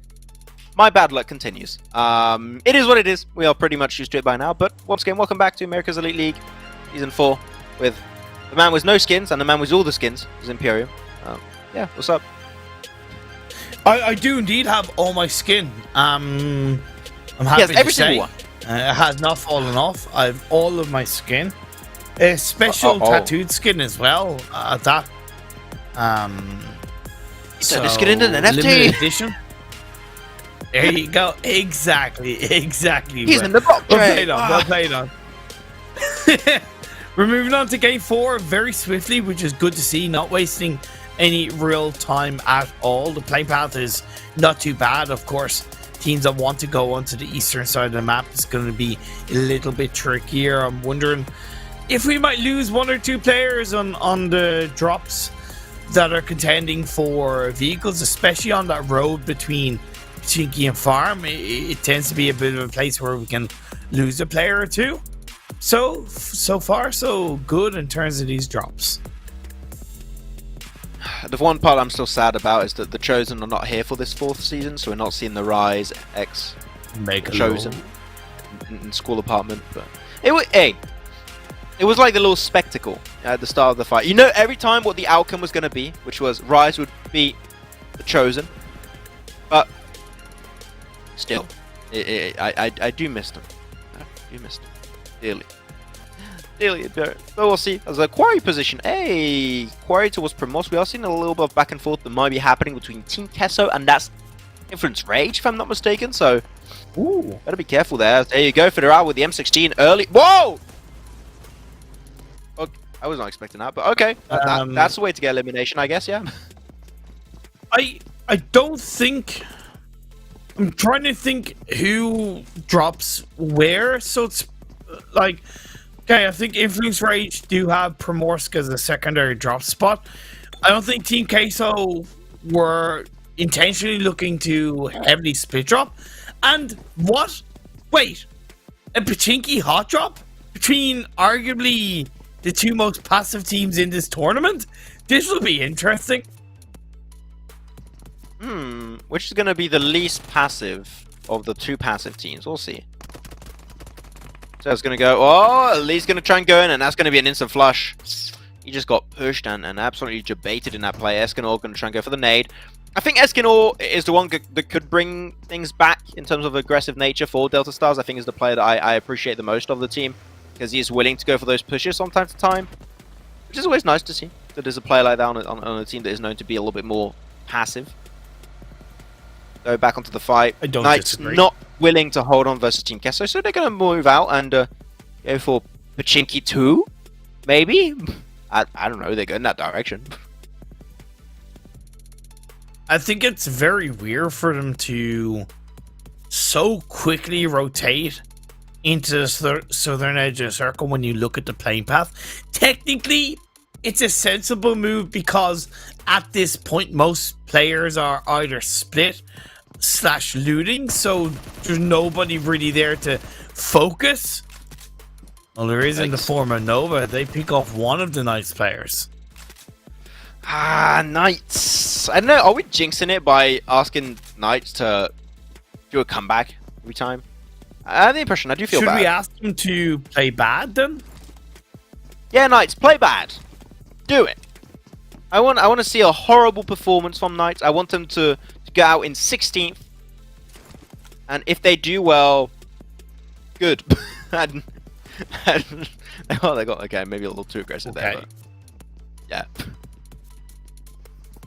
So, I have a bit of an interesting kind of theory with regards to Knights. Not theory, but I suppose just a bit of thought. So, I believe that right now they're kind of playing things a little bit, not poorly intentionally, but they're not really try-harding, right? That they're trying some weird rotations, they're trying some weird strategies, etc. in preparation for PMPL North America. That's technically not a bad thing, but without disrespecting North America too much, the PNPL North America isn't really going to be of ridiculously high standard across the whole lobby. Yeah, the top 5 to 10 teams are definitely going to be very well within competitive, but not the whole lobby. So I would look at this tournament and I would think this is probably a bigger opportunity for Knights to play this, try hard, and to get more practice that way than trying to try different strategies in preparation for PNPL North America. That's my theory, but that's my kind of fear behind it. Here we go, the fight's going to be unlocking itself over here in Pachinki. Escanor, once I said, the guy that can maybe bring it back. Now he's going to be left as a solo. He peeks around, but I mean, we're going to do this. It's an M249, apparently not much. But hey, really doesn't like Escanor. Hey, come on, 7 Deadly Sins is not that bad of an anime, okay? I let it go, it's pretty decent. Sure, the animations may be lacking in some places, but the overall story and the characters are pretty cool. So let him live, let him go. But here we go, though. Apparently Nova wanted a piece of Pachinki. They want to loot for themselves, and here you go. Your loot is mine. That was my very poor imitation of being a pirate, but there you go. What was that anime you wanted me to... that I said I'd watch? What was the anime I told you I wanted you to watch? Yeah, I told you. Demon Slayer. I forgot to write it down. Demon Slayer. I'm literally writing it down now because if I forget, then yeah, I don't want to permanently to be honest, forget. knowing you, either way, I don't think you'll. I don't think you'll enjoy it. Like knowing you, I don't think you'll enjoy it. Like you didn't finish One Punch Man. And I think that One Punch Man, when it comes to like anime for the broader audience, like very good entry anime. But I think that if you don't watch One Punch Man, I don't think you'll finish Demon Slayer. But you know, yeah, just saying. Challenge accepted. That's all I'll say. Oh.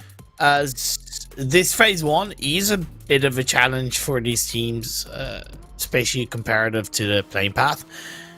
You're not really sure how easily or how heavily it's going to be on that northern side of the river. Yeah, based on this phase 1 and how north it is, and there's a good 10 to 15% of phase 1 outside of that northern sea. But for the most part, it could be a massive shift down south on phase 2, or a bit of a decent shift down south, followed by a pretty big shift down south on phase 3. So I think hanging on towards a cube compound that INTZ have gone to is spot on. Even Knights staying in around the Yasnaya area while they loot up isn't a bad idea, especially because they're late to that location. And BULUC hanging around kind of Rozak, having a bit of a split, also isn't really a bad thing. Yeah, just got to be careful, especially with that one player. I cannot quite read his name right now. Oh, he's Madion, actually. Yeah, we're on his POV, so perfect. But yeah, he's a little bit... Yeah. Oh, okay, my man.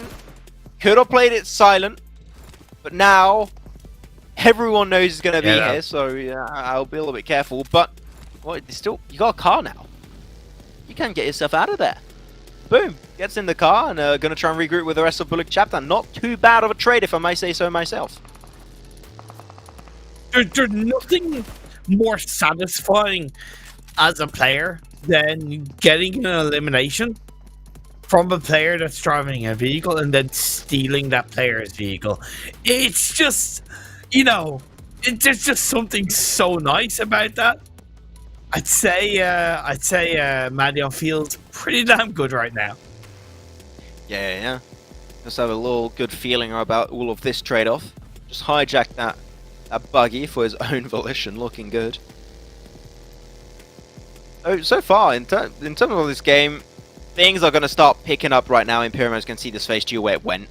Now we're getting a lot closer to your typical 50-50 Northern River split, which is very hard to play if you're not experienced when it comes to it. Hopefully a lot of these players and teams are experienced when it comes to this circle, because we see it quite a bit in America's Elite League. But what a rollover. Okay, Milos had no fighting chance right there, apparently. Nice peek over the side, and Myth, on what I believe was the final bullet of his M4, able to actually get himself the knock at the end. Now ATON down to Juka alone, and he's going to try his best to make it out alive, but Nino's getting the spray down. Everyone wants to try and close that gap, push on to ATON, but I think we're looking at the very last few seconds of ATON, because Honored Souls are relentless on that push. They want to get especially Pendrijo back up.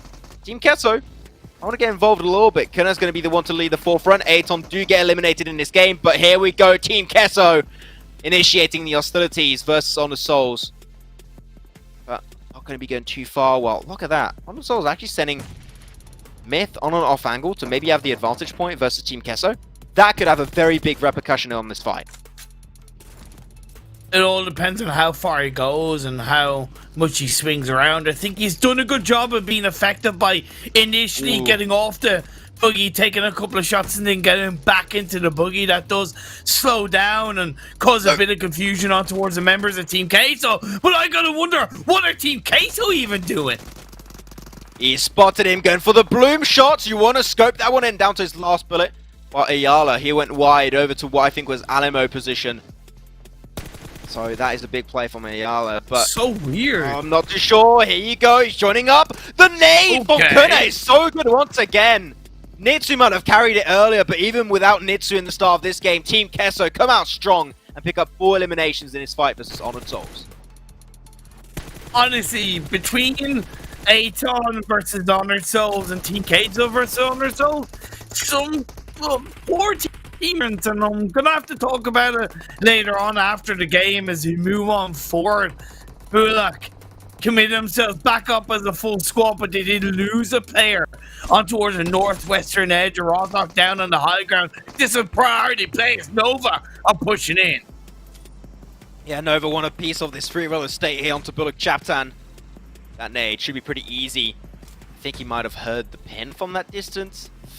Not sure how much damage was actually done onto Kindness, but oh, the angle! Oh, it's so good! It's juicy as hell! It looks like XQC is getting the juice right here. QC gets, unfortunately, completely caught off guard. That push of BULUC CHABTAN is so strong, but INCO do not give a damn.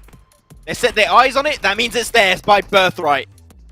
Peeking into the window, here you go. I believe he had an M249. Oh, no, he actually has himself a UMP. My man's so silent, he's the ninja! What is Nitos? He just cleared out the entire building on his lonesome. He does not care about the feelings of BULUC CHABTAN. This is now his. Man, he wanted a piece of that pie. He stole a piece of that pie. We're already down to 37 players, by the way, and we're only heading into phase 3. Kind of like how aggressive this game has been. Yeah, okay, some sloppy engagements. His phase shifts over to the east. So it's going to be INCO that's in the heart of this phase 3. The high ground hill followed by the compound. It's a great split to hold on to. You only really need 3-1. Either way, whether it's 3-1 on the high ground or kind of 3-1 for the compound, it's up to them how they want to play it. How are they going to play it? That's the big question that we're going to be seeing the answer to, hopefully, in the very, very near future. Though, Fernan, I want to see a lot more after Season 3. I think this is one of the players that impressed me the most when it comes to BULUC CHABTAN's performances. He's been a little bit silent, and this time around, literally, as if he makes one bit of sound, INCO are going to be going for the push. Kindness, though, of Nova. Going to be just cornered up against this wall. One nice angle gets it done, but the amount of damage he took initially was too much for him to deal with. And that's it for Nova as to get eliminated in 14th. And that is already for INCO. As a 3-man crew, by the way, Imperium. 3 eliminations cleared out 2 entire squads. Almost 2 entire squads. Ferdinand is still there, but damn, that's an impressive start for a 3-man. It really is. Lotus coming into the northwestern edge of the circle. Shy north of the river, very close to that bridge. Accessing Yasnaya, accessing just outside of Rostock. They do want to take their time. VIVO Keyed, the opposite side of the circle, down on the very southern edge. They're on the high ground, you can see right now, overlooking Black Dragons, the compound that they hold onto. Both teams have a good position. VIVO Keyed clearly not afraid to make some noise. The good thing, can they find the opening knock? The thing is, it's good for now. If I was VIVO Keyed, even if I do get a knock, I would just not go for the push. I don't think it's worth it because you know the circle with a big chance to move away. If you get some knocks and you can use resources, of course, of the enemy team, that's always worth it. Unless you get like 2 knocks and you could go for the full-on breach. But right now, I just don't see the value and you breaching that position because it's just not going to be valuable normally in the next phase. Unless you have a super hard shift down south, then maybe. But I don't think you need to do it this phase. If you want to breach that position, wait for the next one. And if it's in circle, then it's valuable. Then it's worth the effort. That's what I would commit to, at least for VIVO Key. But Black Dragons, just going to defend it for now. Not too much stress really thrown their way. Some other teams going for the wide rotate down southeast. We're looking at Influence Rage. We're looking at also some other teams such as, I believe that's ESTORM going for the wide rotate down south of Potato Hill. They're going to find the easy entry point. They read the circle really well. I cannot complain. These teams are being big brain about all of this. I thought ESTORM might have pushed onto VIVO Key's position a little bit more heavily based on maybe hearing those shots fired up by VIVO Key in the direction of Black Dragons. The next circle, once again, a bit of a ping pong. This game is very ping pong day. It's like a tournament of table tennis for these teams as it's back over and towards the western side of the compound that's outside the Rostock that INCZ can easily go to once they get rid of Ferdinand and BULUC. CHABTAN is a game-winning position. LOTUS, if they wanted to, could do the same thing. They initially went to go toward INTZ's position. Oh my god, okay, come on, give me hope again into BULUC CHABTAN Ferdinand. That is your job right now. He has 3 more remaining first aid kits, so you never know. But those nades, luckily enough, he has the door closed. Unless it pops the door open, which I believe that one might have just done it. And yeah, it seemed like the nades would... Oh, he took himself out with a nade. Okay, well, oh, no one can take you down. They take me down myself. It was going to be myself, that's what I'm trying to say, but... That's the way to go out, I guess. Influence Rage, though, had that crash in a very similar situation of the rotation that was happening for ESTORM. So it seemed like the crash was unavoidable, but ESTORM would have decided to avoid it if they could. But Influence Rage, too damn good on that fight, apparently. It's easy peasy lemon squeezy, I suppose, is best way of putting it. INCO, once again, holding on to that high ground. I think Vitaly may be a little bit too deep, but I appreciate it. I don't get why Lotus thought it was a good idea to try and breach on that more eastern side. They've been holding on to that kind of northwestern high ground where they were clearly getting more information from, whereas then they went to go for a wild, blind rotation on the east because they thought, okay, it's a variable rotation. Just because it's variable doesn't mean it's the right idea. What is it? Keep your friends close, but your enemies closer. Sometimes just you play the simple route. You play what you know. That's why I live nearby Imperium. That's all I have to tell you. Here we go, though. INCO Gaming. Still 5 eliminations. Can they survive the full-on push of Influence Rage? It's not going to be an easy one. Bukowski now doesn't get... Whoa! He saw him. He's trying to get some nice knocks by just zooming his way through this high ground plateau. But only little boy, another player, will be able to remain on top. INCO Gaming going to try and have the trade-off with some utility. Are these smokes? No, those are nades. 100% some nades! Big damage dealt. Golden knows exactly what he wants to do and how to do it. Influence Rage losing 1, 2, and 3 down to their final hope. It's going to be Bukowski, and he's just maybe going to leave or he's going to go for the push. I mean, he got so many knocks. That could be an easy extra 3 eliminations, but he wants to stop the rest from happening. Bukowski back on track. Don't Influence Rage have nades? Oh, there you go. I was about to say they didn't throw nades for ages, but one nade, and that could be GG. And I'm loving that one, Funkowski. Gets the damage, gets the flush, and he gets pushed on the other side. Golden is going to stay there and take it. He's going to fight for the plateau as he gets the 9th elimination for his team just in phase 4, Imperium. 9 eliminations in 4 phases and still has a 3-man. That is huge from INCO. If they can get the revive into Vitaly, they will be back up as a 3-person team. All the while, Team QUESO, they opted to go, okay, Influence Rage, you take the fight against INCO. We'll prioritize getting into the compound. Unfortunately, it's just down southeast. It's away from the compound, but Team QUESO are technically ahead of INCO Gaming. Compound from Rise to game-winning position. VIVO Key down on the southwest. There is that little bit of a shack and building in play directly on the south that they could play with. But for now, they don't have to move. That's a good thing for them. They don't have to move. It's the game-winning position for Rise, as you stated, but is it the game-winning duo of Mufasa and Rafina? We've seen them clutch it out time and time and time again. Okay, no issue on that one. There's no Mythic, and that does scare me. I fear no man, but that thing, Mythic, it scares me. It scares me big time. There's a few other good options for some teams, though. Not. Yeah, I'm a pretty big scaredy cat, aren't I? I am scared of like horror movies and horror games. Like, I couldn't play Resident Evil, even if I wanted to, but that's a different topic for a different game. We'll see how it goes, but I'm a wimp when it comes to it, unfortunately. Sad. That's sad. INCO. Now, they're going to have to cross the road, which is not going to be an easy one, but they're going to have to full commit to it because there's literally no choice for them. I appreciate that. This man is doing so much work for his team, really enjoying his impact so far throughout this second day of play. Those nice little play. Becker trying to take himself a 1v1. Can't get rid of Mufasa. That could be huge, but he falls short. How the hell does Mufasa win that? And Rafina's still alive on the back end. They're still able to defend it as a 2-2. As a 1-1, sorry, should I say. Ents also thinking of how the hell are we going to leave this position. One way to do so is to zone out teams around you, but I don't think Knights are going to go down that easily. I think this is perfect from INTZ. They're waiting until the very last second to move in. They're waiting to grab as much information as possible. And like you said, push teams back. It's the right kind of move.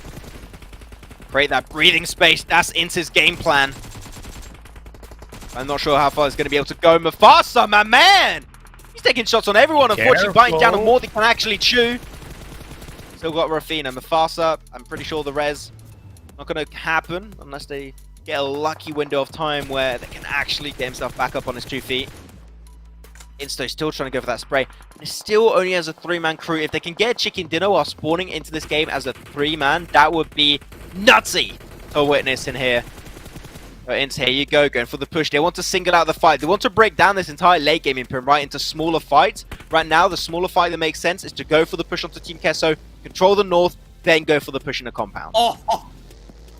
Yeah, but then the circle shifts down south and you just can't help but think, yeah, Vivo Keyed, free chicken dinner, they have a 4-man, they have a spread, they've had very little engagements, so I gotta think that they have maybe a good amount of utility, a good amount of healthy armor in play, a good, good amount of meds that they're going to be able to utilize. It's going to be hard for all the other teams.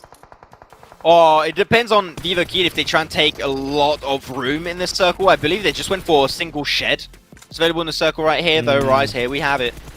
Looking good, but yeah, it's right into the shed, and they're just getting surrounded by foes. Nades being thrown away by Mufasa. They was able to get resed up by Rafina, so that's huge. But yeah, INTZ sending 2 players. Netos, I believe, I want to check Netos' POV right now, but I'm pretty sure they gave all the first aids to Netos. Like, that would make the most sense to me if they want to get him in that top 3 podium finish. That's a good If that's the game plan, I cannot hate on it for INTZ. Like, that would be huge. Hell, it could be a chicken dinner steal with how they played the previous game in Miramar, right? Let's not forget what they were able to pull off, as Rafina and Mufasa are still up as a duo. Yeah, got to stop them from crossing the road. Gunner's going to be able to give a little bit of information before he goes down himself, so Yala has better intel as to where Rafina currently really stands.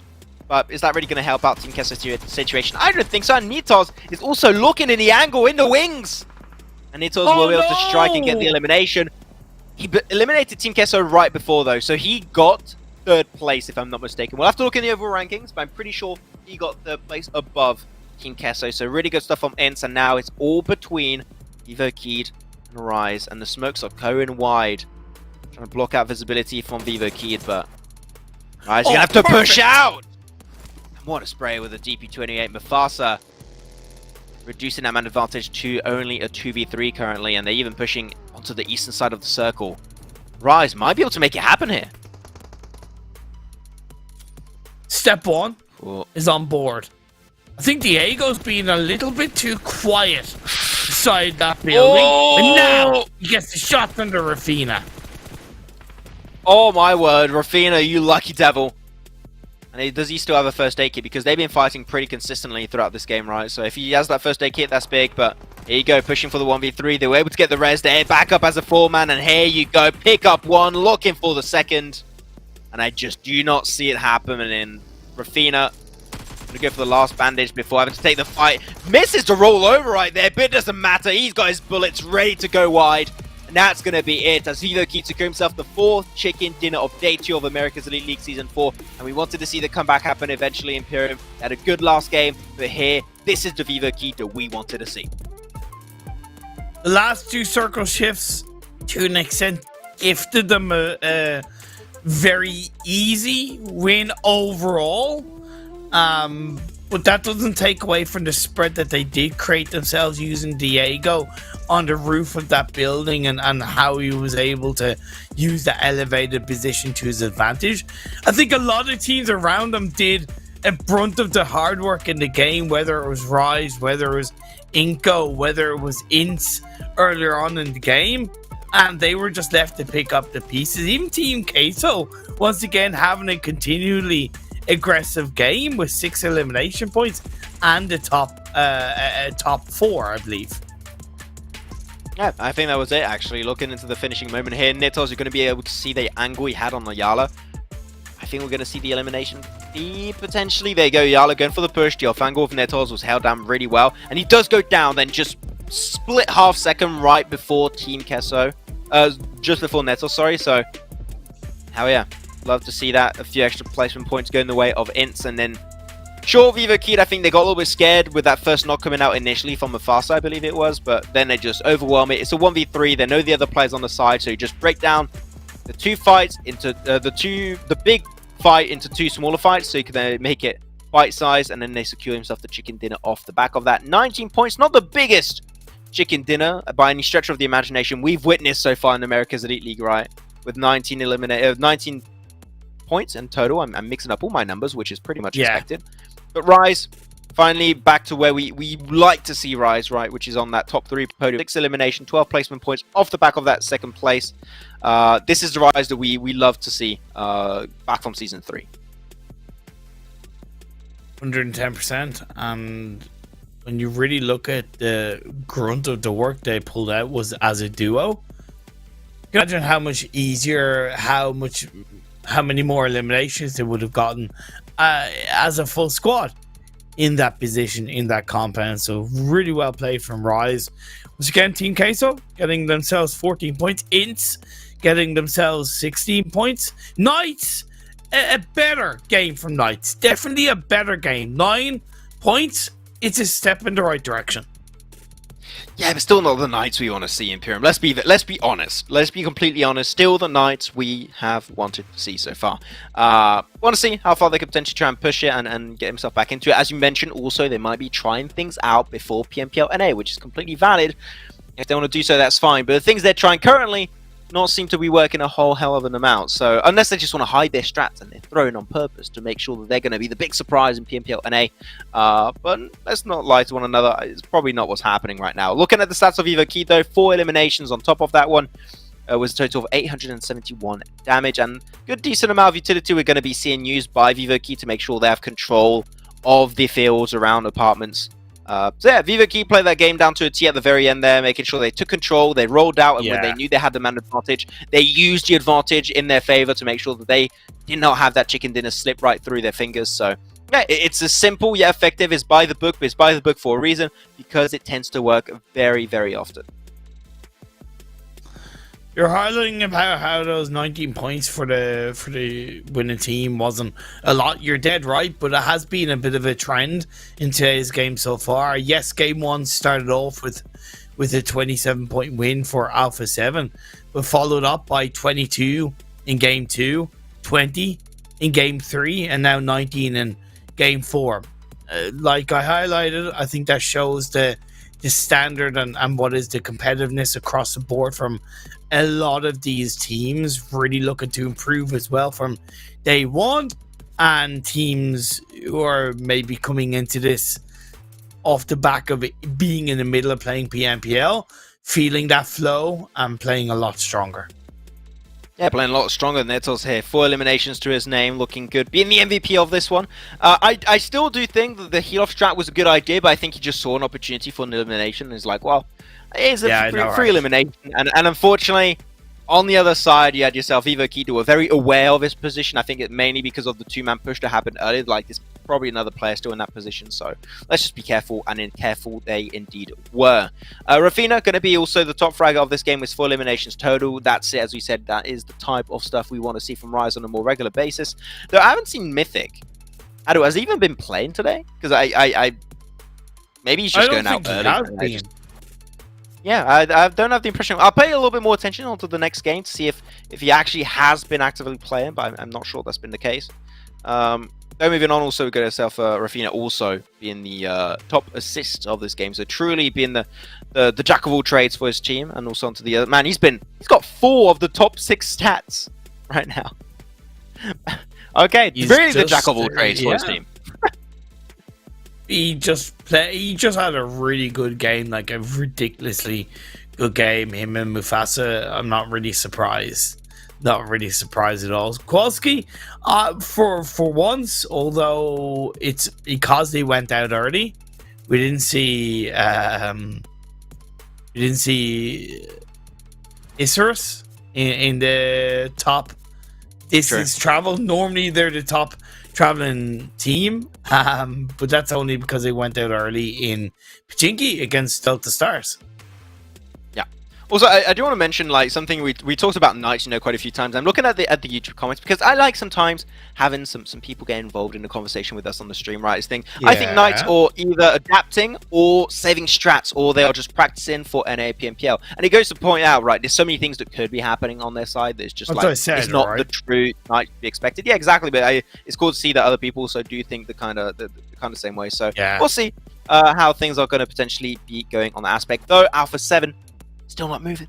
Still at 19 points. That means the gaps are going to be closing, and that's great for Vivo Keed after one bang of a game. They got himself right there. That chicken dinner, 83 points. Made it finally back into the top 3. Now we have 2 of our top 3 teams from Season 3 who are back in Season 4. We still need to see Influence Rage to get in there, though. 70 points, so one good game, and they could be up there. But Lazarus, I think that we don't want to see an NA team fall off, right? We want to see an NA team remain in the top 3, and I think that Lazarus really embodies that hope right now. Yeah, 150%. No, we're dropping down to 10th. Isn't the best that I'd like to see from them. They are definitely capable of more. XSET, they show these kind of small sparkles of hope. But I think the biggest reason why they're down in 18th is simply because of the fights in Miramar, in Monte Nuevo. So they need to clean those up to the point where they're winning the fights or disengage away. I just don't think it's helping them at all. Like, absolutely, positively at all. I'm really disappointed to see Delta Stars as well in 20th. Because I thought that they would be one of the teams that would step up more heavily compared to last season. Yes, they do have more elimination points to placement points, but they only have 3 placement points in the amount of games that they played. Yeah, I just feel like it's a step in the wrong direction for Delta Stars in Season 4. Yeah, I have the impression they reverted back kind of to their more passive nature we saw in Season 3. Like, the first day was like, oh, okay, it's a little bit different. We've seen some things they're trying out. Sure, it's maybe not working, but at least they're trying it. Today it seemed like they're back to their passive nature, which is unfortunate to see. But you know what? It's still only day 2. Still got 6 more days after this. So there's still time to change, evolve, and potentially bring your better self into the next few games that will be remaining for America's Elite League Season 4. With that said, we're now 4 games down, only 1 more remaining, and we are just about to enter our very first Sanhok game right now, Imperium, so we're going to check that one out right after this break.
I wish I could pull out my revolver that fast, but unfortunately, my reaction time is equivalent to that of an 80-year-old. With that said, we are back with a non-80-year-old person, which is Imperium, and he is going to be bringing you some action like he is just about 15. A man looking good. Thank you, but I expect you to say I'm back with another 80-year-old. But you know, I appreciate the youthful comment. In this start of this what is it? Start of this intro? I don't know. I'm tired, man. I'm sorry. I'm definitely a little bit tired, but I kind of want my bed. But it's fine. We're going on to Sanhok, so I think I'll have enough energy to get back into it. Okay, maybe you are an 80-year-old. It seemed like you got you're losing Barry, but no, it's fine. Don't worry about it. We'll be able to deal with how things are coming forward. Though, of course, going into this, we know that Group E will not be participating in this match. They're going to be able to not only have a break, but they're going to have an early night's sleep, as they probably should, like some infamous 80-year-old that I'm sitting next to you right now. Okay, yeah, okay, I have to come back with it, but nah, what you saying? But okay, Imperium. Who are you? First Sanhok. What? First Sanhok. Imperium. Listen to me. First Sanhok. Boot camp fight, yes or no? First what? I think. Right, and I thought I wanted to meet you back in TwitchCon, and if I do, I will slap you. Okay. Anyway. Okay, first Sanhok of this America's League Season 4. I want absolute bloodshed. I want hot drops in boot camp. I want hot drops in Painan. I want hot drops in Paradise. I want hot drops everywhere. I want this to get to phase 3 and we're down to like 27 players. I want a chicken dinner in phase 3. I want to what's the world record in terms of like, the speed of a game and how quick it's actually ended. You know what? We'll have to see how quick they're actually going competitive. They're pretty northern playing path. Does it really change anything when you're going into these games of Sanhok? Not really. Just gets you a little bit faster, you hope, to your drop location. Bootcamp, though, I am seeing 2, if not 3 different colors in bootcamp. Okay, we need to go to bootcamp like hell yeah. Right now, Paradise Resort, there's some action happening. Painan, there might be some action happening. Ooh. And even over to the Northwestern Island, there's going to be some stuff. And this phase 1 circle's not fun. Woo. Okay, bloodshed you shall get, Imperium, just like you asked. But, oh no, don't tell me we're missing out on boot camp. Oh no. Sorry, normally I don't point out observing, but we cannot miss out on boot camp. We got 3 teams over there. But okay, Paradise Resort, I guess, is the next best thing. So we'll have to try and work with that. But I do wish we had some boot camp action right now. Would have been a fun one. Here we go. There you go. Asking the shall be served. There we go. Influence Rage. Alpha 7, Influence Rage. So having 2 of our old top 3 teams, Imperium, Influence Rage, they need to try and climb their way back up. It's not going to go off the best way, and he switched it over to the KNGHT. Okay, I thought he was going to try and confirm it that way. Whoop. I like it. One. There you go. And Revo. Gonna get himself that one. Little boy, done and dusted. And straight back to the lobby like you've never played this Sanhok game in the first place. By the way, that KNGHT shot from Revo, that was in no way psychologically kind of pushed. That was simply to save the ammo. Because when you drop so quickly and you can only pick up, let's say, 2 clips, you want to save as much ammo as possible. So that was very calculated by Revo, as Creo fortunately gets knocked to the ground. Revo, he's on his own. I think that was the reason we wanted to go for the molly, but he missed it, so he had to go for the 2 shots. The KNGHT, though. Elite of Delta Stars. I mean, if there's a team that you do not want to see involved in these early skirmishes, in these hot drops, we saw that happen twice in a row, it is definitely Delta Stars. So I'll never know. Yeah, maybe they can change and turn the new leaf in the start of this Sanhok game. Little nade coming out. Whoop. There we go. With a DBS Polo G. Now that's a start you love to see. Peeking around. Nicely done with the M249 fraggers. Way, Delta Stars are doing it. They gave himself a few knocks in there, but no flushes yet. So haven't really created a man advantage right now. There's still that res potential that's lingering on the side. Nicely done, fraggers with the M49. My man is deadly right here. He's going to go for the slow reload. Only 5 bullets. That's what he needs to go for. Does he have the increased ammo capacity, or is he 75? No, he doesn't have full ammo capacity, but Escanor trying to peek around the side. As I said, the play that I like to see from Delta Stars, trying to frag out. I'm seeing how good fraggers has been able to do in his own regard. Maybe they can get the quote round. Here we go. The 2 passive teams having the back and forth once again, but Delta Stars will finally come out on top and get himself those 4 juicy eliminations, but unfortunately losing 2 players along the way. Yeah, boy. Nice retaliation. Sweet revenge by Delta Stars. We move swap back over this fight between XSET and Alpha 7 Revo's the last player. Bit of a third party up on top of Bootcamp Hill, I believe, by Rise, if I'm not mistaken. Yeah. That's kind of hurting XSET, as they do have a player now. Oh, Revo is disgusting in the start of this game. Oh, peek. Okay, going out of the window was so risky. Yeah, I was about to say that is not the push.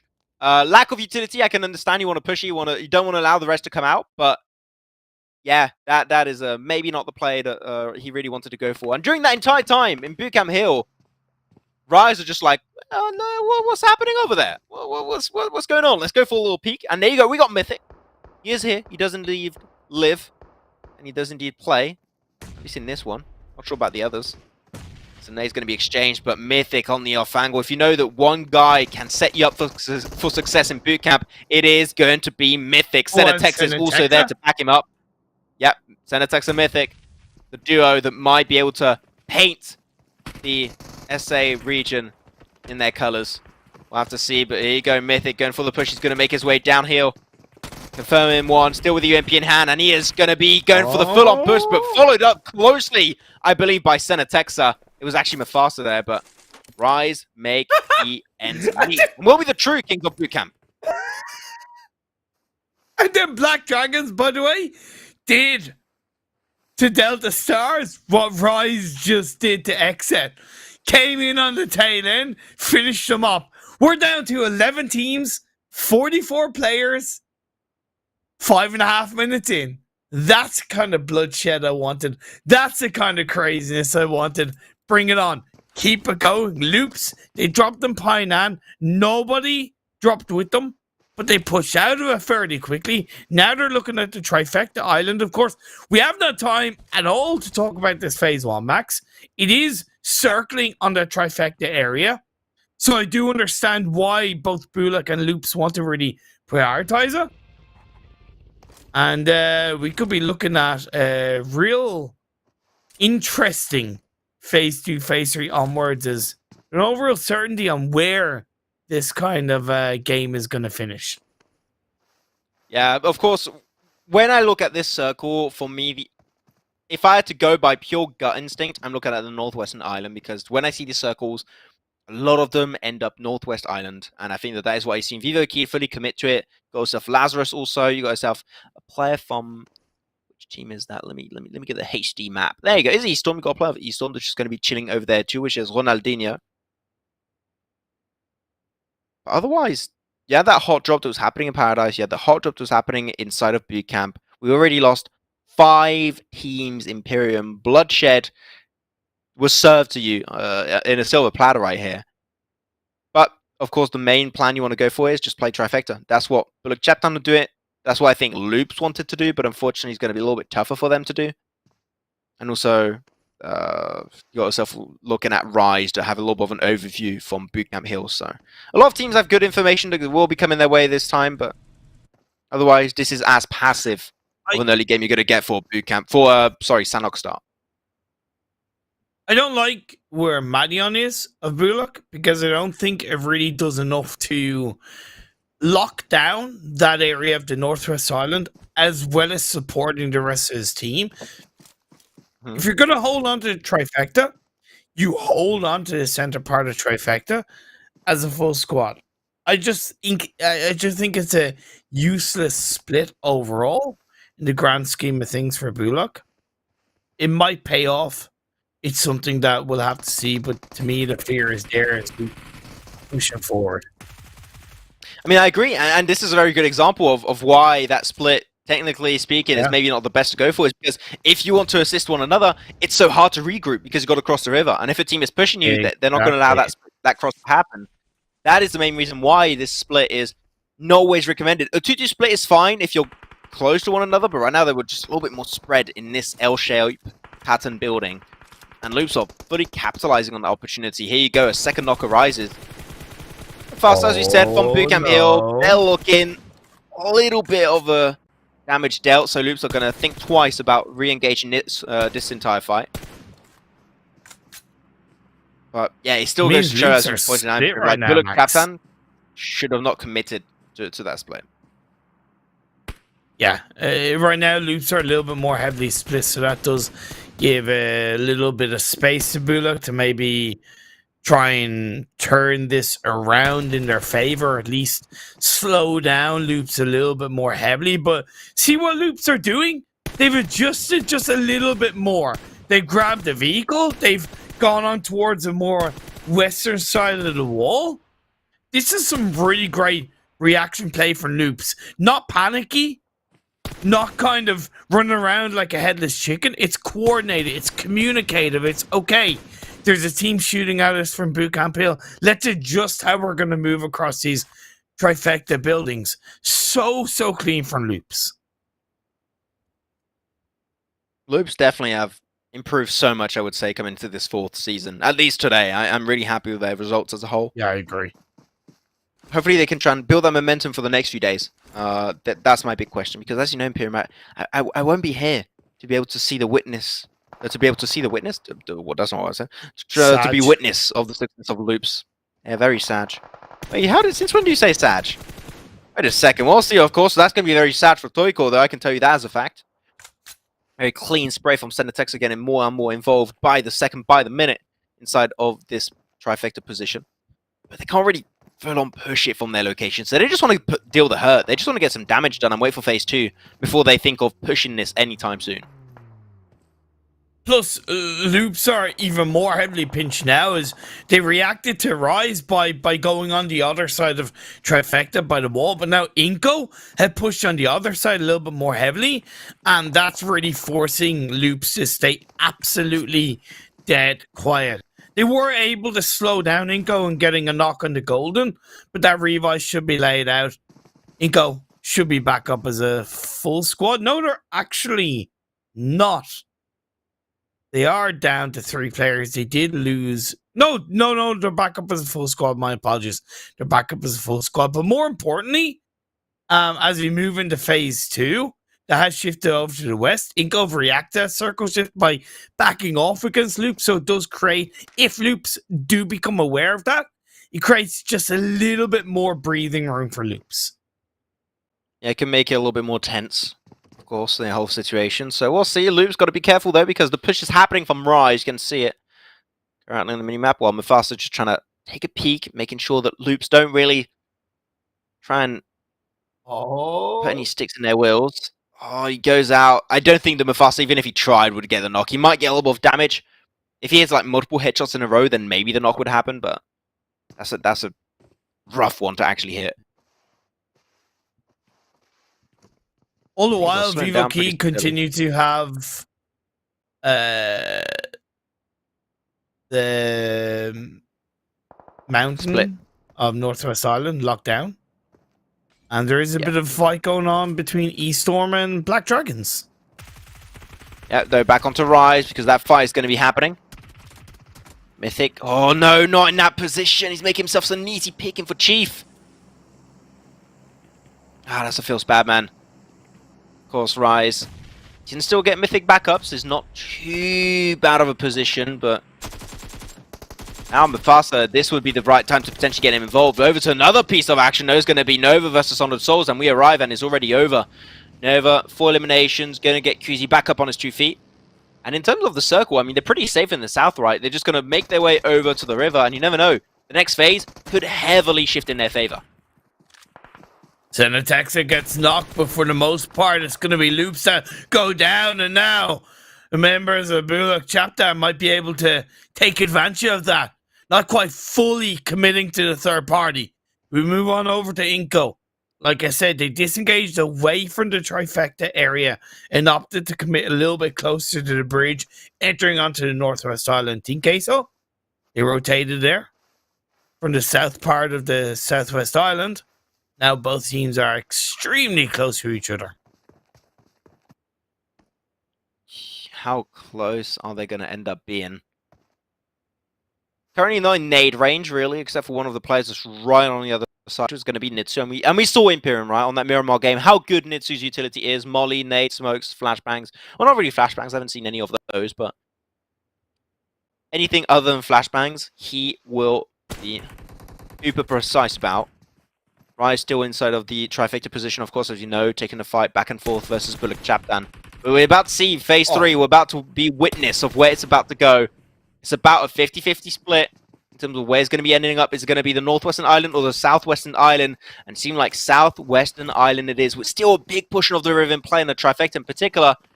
Now that's going to have the big sense of urgency for a lot of the teams up north. I wouldn't count your chickens on that. Yes, majority is Southwest Island, but I think it's enough of the Northwest Island where we could easily see a pretty big shift up the north. I'm just saying, just putting it out there. I don't think it's as comfortably of a Southwest ending as you might have initially said. I have to wait and see how these teams do react to it. Yeah. You disagree? If you want it to end like the actual Northwest Island, I mean, it could happen. You're going to need every single circle until the late game to be like hard shifts. In the same location, by the way, which the odds of that happening, you're a very big...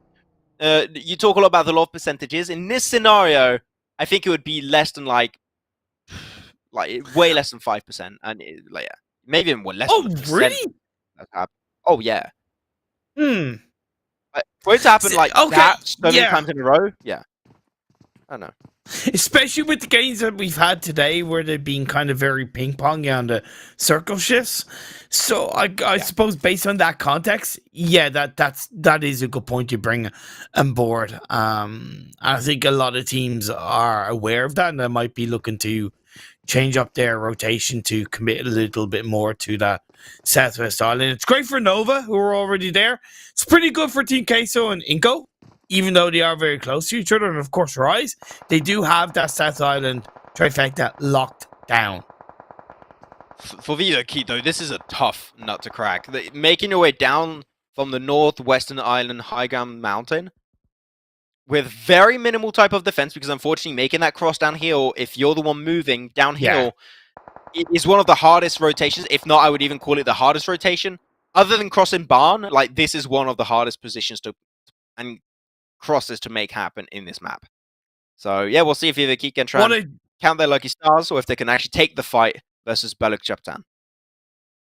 What I do like about VIVO is that they've kept McGrellan on the very northern kind of tip of that mountain outside the circle for the time being to make sure that nobody thinks, like nobody kind of pushes up that mountain to get a bit of a backstab on VIVO.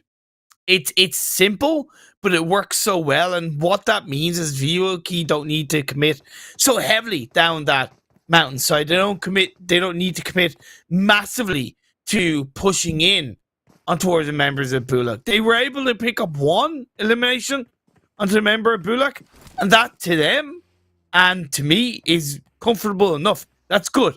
That's half the work done. Wait until the next phase pops up and then see where else they need to go, and they can play on that. That's maybe something we could try and focus on actually for the next phase. We'll see, of course, where the next phase is going to be taking us for phase 4. It's going to be very telling, and we'll see if the odds are against us. If it does go on that heavily up north. North. I mean, there's a chance of that happening. I mean, we've seen some bridge finishes, and those have less than a % chance of working.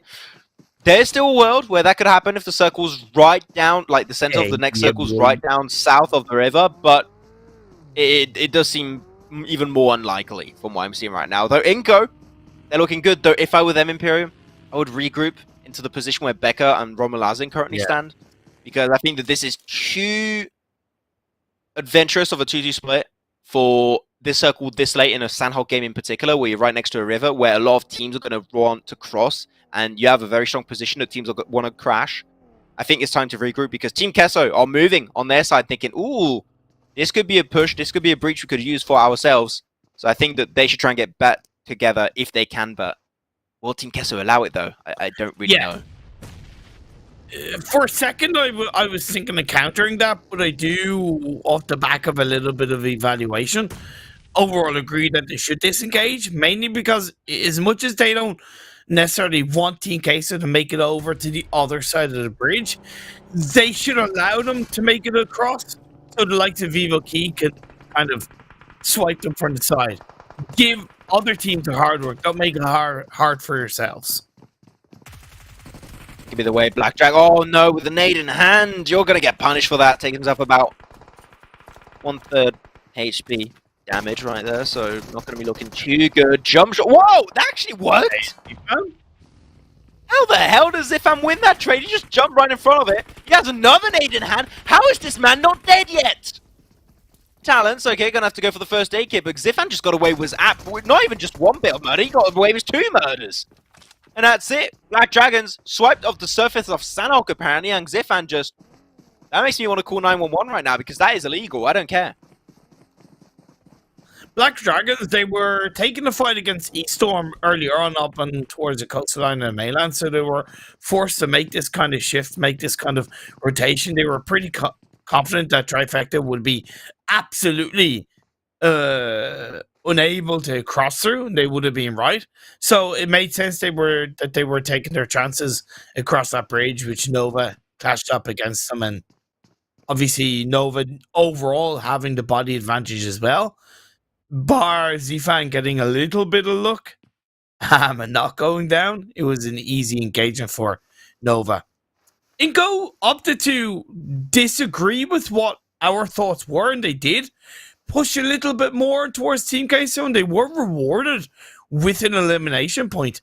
Not only an elimination point, but they pushed Team QUESO down south across the dirt road into ruins, and I think overall that gives INCO a lot more space to spread out across that compound that they hold on to. So fair play to INCO, it's worked.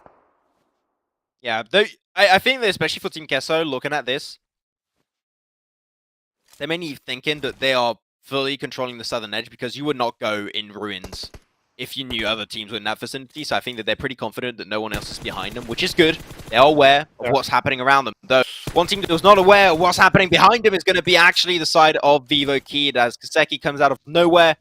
Gets the Ninja approach, but he's got 13 first aid kits in him, which means that if he's truly stuck, he can go for a small heal off strat and get some extra placement points, or eliminations maybe off the back of that. So not too bad a play for Kaseki. We'll have to see. Lazarus though going to be taking the front end of it. Enjoy.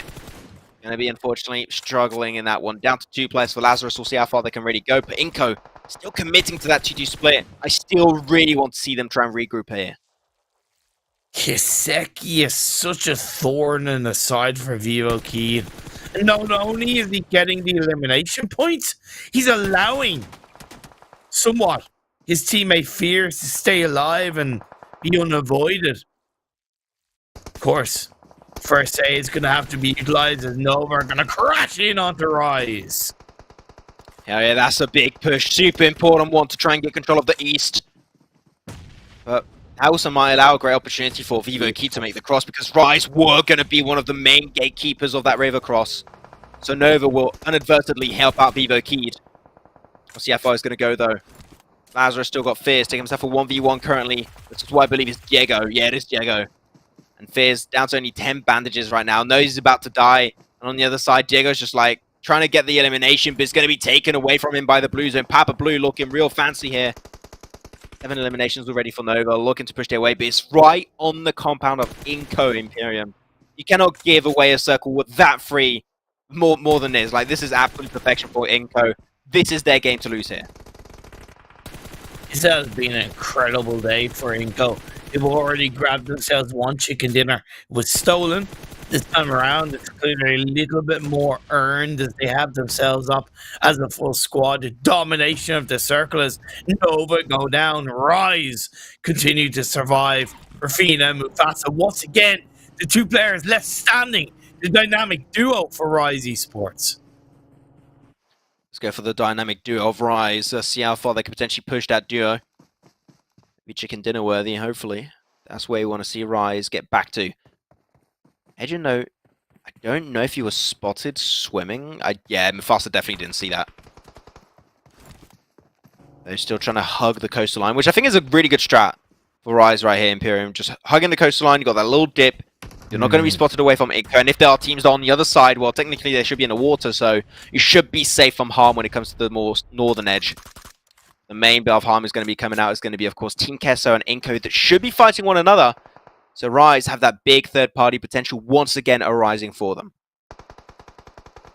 Rafina hoping he can get the revive onto his teammate as Kuna gets knocked. Thirsty Vitali shining. We don't have Nitsu for the insanely OP nades anymore. Bye-bye, getting some nice damage. He's going to go and force the cross. But there's still other players of INCO Gaming position. That is never going to work in 1,000 years. They try, but unfortunately, they end up short. Third place for Team QUESO, as now is only going to be the one player of Rise versus 4 players of INCO. And as you said, Imperium already. INCO looking so good already. A chicken dinner looking for second. And this might just be the one. Rafina gets spotted on the side, and INCO Gaming close off day 2 with the 5th chicken dinner of the day. And what a dominant chicken dinner it has been, able to control the southern western island most of the time around the bridge. Yeah, this team defended it. They did take a little bit too long to regroup, but you know what? The moment the fight was truly coming their way, they got back in position, held the angles down, secured the chicken dinner off the back of that. INCO Gaming having by far their best day in 2 seasons back-to-back. Yeah, I'm really looking forward to calculating the points that they scored today. I could do a rough calculation based on the screenshots I have, but it clearly has been a hell of a consistent day for them across their 4 games, 2 chicken dinners, and I'm really glad that they topped this day off. Incredible result overall. I think they were right to disengage away from the Luke's Rise trifecta battle when they did. They were lucky to even, you know, get away as a full squad at times, and then luckily they had the circle in their favor, and all the other teams had such a tough task of playing around them. Plus, the fact that we were down to like 44 players after 5 minutes does have a little bit of an impact on it. Yeah, it did slow things down pretty severely for a lot of these teams, so it's just cleared out a lot of space, and that means the teams could be a little bit more picky about where they truly wanted to play and how they wanted to play specific positions. But here we go, looking at the game rankings here. 24 points total will go the way of INCO Gaming when it comes to eliminations. One team will rise above the rest. Is going to be Rise Esports with 10 eliminations, 12 placement points off the back of that second place, 22 total. Yeah, this is the Rise we want to see, but I want to see more of this type of Rise, and hopefully that's what they're going to be doing from day 3 onward. That is going to be the game plan. But Nova, hey, a little bit of a dip in the middle of the day, but here we go, back on points. So Nova, I think they went in like, 10th place before last game, from 9th to 10th. Yeah. So there was a little bit of a slip down in the rankings, but this one's definitely going to put them back in track to climb their way, hopefully, back in the top 5 where they truly belong. It was still a decent result for Lazarus with 6 points in total. Alpha only getting 2, which means that it's a +4. ATON weren't playing in this game, so it doesn't really matter. Oh, yeah. Not having in this game. But the thing is, I believe INCO, without knowing fully the points that we had coming into this game overall, INCO might have overtaken the top spot. Oh, really? Oh, wow. Okay, I'm super hyped to see, actually, if that happened. Influence Rage, though, not closing off the style that we wanted because, yeah, a little bit up and down there. A good result last game, but here it's back to 1 point. So a little bit more topsy-turvy than what we saw. Normally, as I like to call them in the past, it was the peanut butter jelly sandwich. It's always good, no matter how you do it or how you change it up. It's going to be that good every single time. Well, unfortunately, it seemed like this time the peanut butter sandwich is just not being that consistent. 9 eliminations, though, from INCO in this game, as we already stated. Very, very low amount of utility, but are we surprised seeing that they got the circle luck? Their compound was in the circle. It does kind of make sense. You add one and one together when you really think about it. INCO Gaming did not have to make use of utility. The only time we really had to was to block out visibility away from Team QUESO. And then it worked out great for them. So yeah, good stuff on INCO Gaming. Played with the strength of the compound and held it down like a team.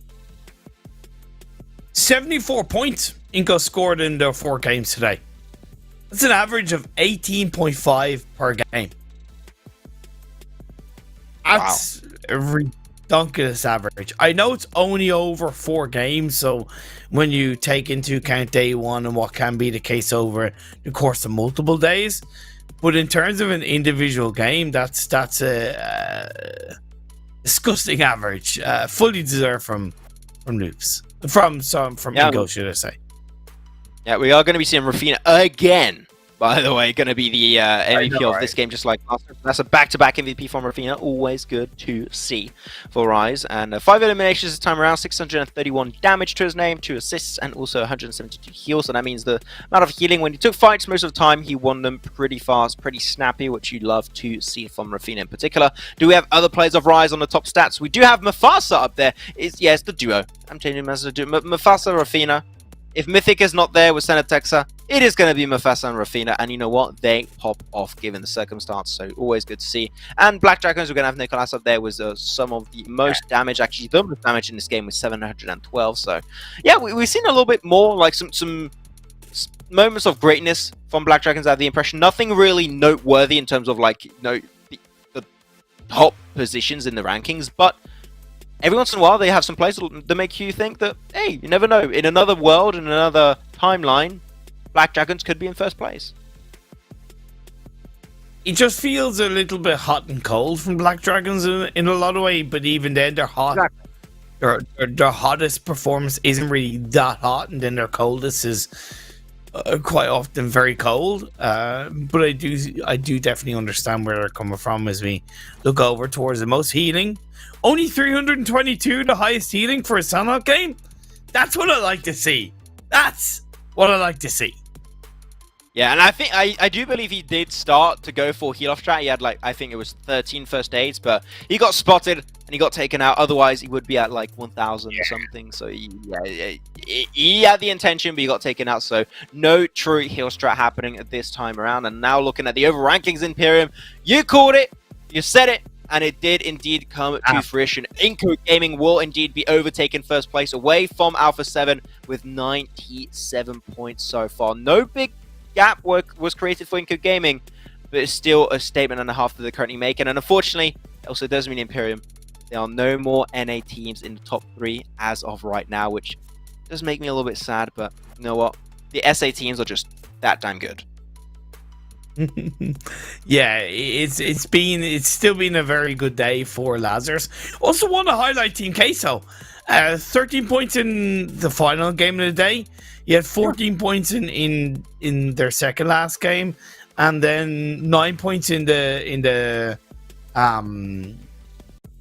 first game of the day. And I don't know what they scored in their second game in game 3. But either way, it's been a really good day for Team QUESO. And when you're looking at a balance of 40-40, that's the kind of balance I want to see. And I think having that kind of awareness to know when to kind of turn up the heat and when to back off, that's something that Team QUESO are fine-tuning. Right, in some games today, yeah, they did try to get too hot, too heavy sometimes, and they got burnt. But in the final game, for example, when they did kind of back off after losing an initial player. Then they skirted around towards ruins, which you highlighted fairly was a good place to at least stay a little bit passive and not get backstabbed. That was a really sensible move to keep them in the game as long as possible. So really good day from Team QUESO, and I'm so happy to see their performances step up so much. Yeah, I mean, we can't mention Team QUESO without mentioning the individual prowess in particular from Nitsu, right? Like, this guy was absolutely nutty from start to finish. So really happy to see Nitsu in particular have some really good plays, especially based around that utility usage on that Miramar match. A little bit lower though, Nova was able to climb up a little bit higher, away from 10th and 9th. 10th position is now going to be Influence Rage, so things are still moving a little bit, but the more days happen, the harder it's going to be to actually move things in the overall rankings. Though looking at the top fraggers of the day, of course, we're going to have one player from INCO be up there, as you might have expected. Romulozin is going to be the one to top the charts with 12 eliminations. No headshots because he just wants to body the entire lobby. He just wants to get some real severe damage and high numbers with almost 1,800 damage. Though we're going to have one player from Influence Rage, which is going to be Lil Boy. Rafina of Rise, going to have also Federal of Influence Rage. So Influence Rage having two players actually up there. And Nitsu of Team QUESO, as we mentioned, definitely deserving of being in the top 5 fraggers of the day. And I know INCO only have one player in the top kills of today's games, at least the top 5, but really their performances overall, bar that first chicken dinner, which is a solo miracle, it was a really good game for the team. Some really good team play, team decisions. I highlighted already how they've tightened things up, how they've clearly improved on communication, on coordination, on synergy, just the smaller things, and that always deserves to be mentioned, and I think it shows why they only have one player in the top kills, because I think it's overall been a very wide team performance. Yeah, Cario still being currently our top MVP of the entire tournament so far after 8 games, 2 days worth of plays, with a MVP rank point of 6.43. So a pretty decent amount above of Toiko, above of Agent, and of course the rest you currently see in our top 10 MVPs of the tournament so far. So yeah, Cario being Cario does not have the white hair anymore. So my theory of the white hair meaning you're OP in PUBG Mobile is pretty much done, which is very unfortunate. I was really proud of my theory. But that's going to be about it for us today, ladies and gentlemen. We had ourselves a great SL5 game, so really big teams that we wanted to actually finally get back into the brink of things. I'm really going to be thinking of VIVO Keed finally back into the action. I still want to see more of Knights in particular. Hopefully we will be able to see that. But that's going to be about it. Once again, thank you so much, ladies and gentlemen, for joining us on the broadcast for day 2 here of Season 4 of the America's Elite League. My name is Maxman, joined with Imperium to bring you the action. Hopefully you had a good old time. We'll be back on the day right there on the 24th, same time, same place, so you definitely do not want to miss out on the 3rd day of action. Unfortunately, I will not be here, but don't worry, you'll be taken good care of by a guest caster and also Imperium himself, so be there, be square. We'll see you guys on the 24th.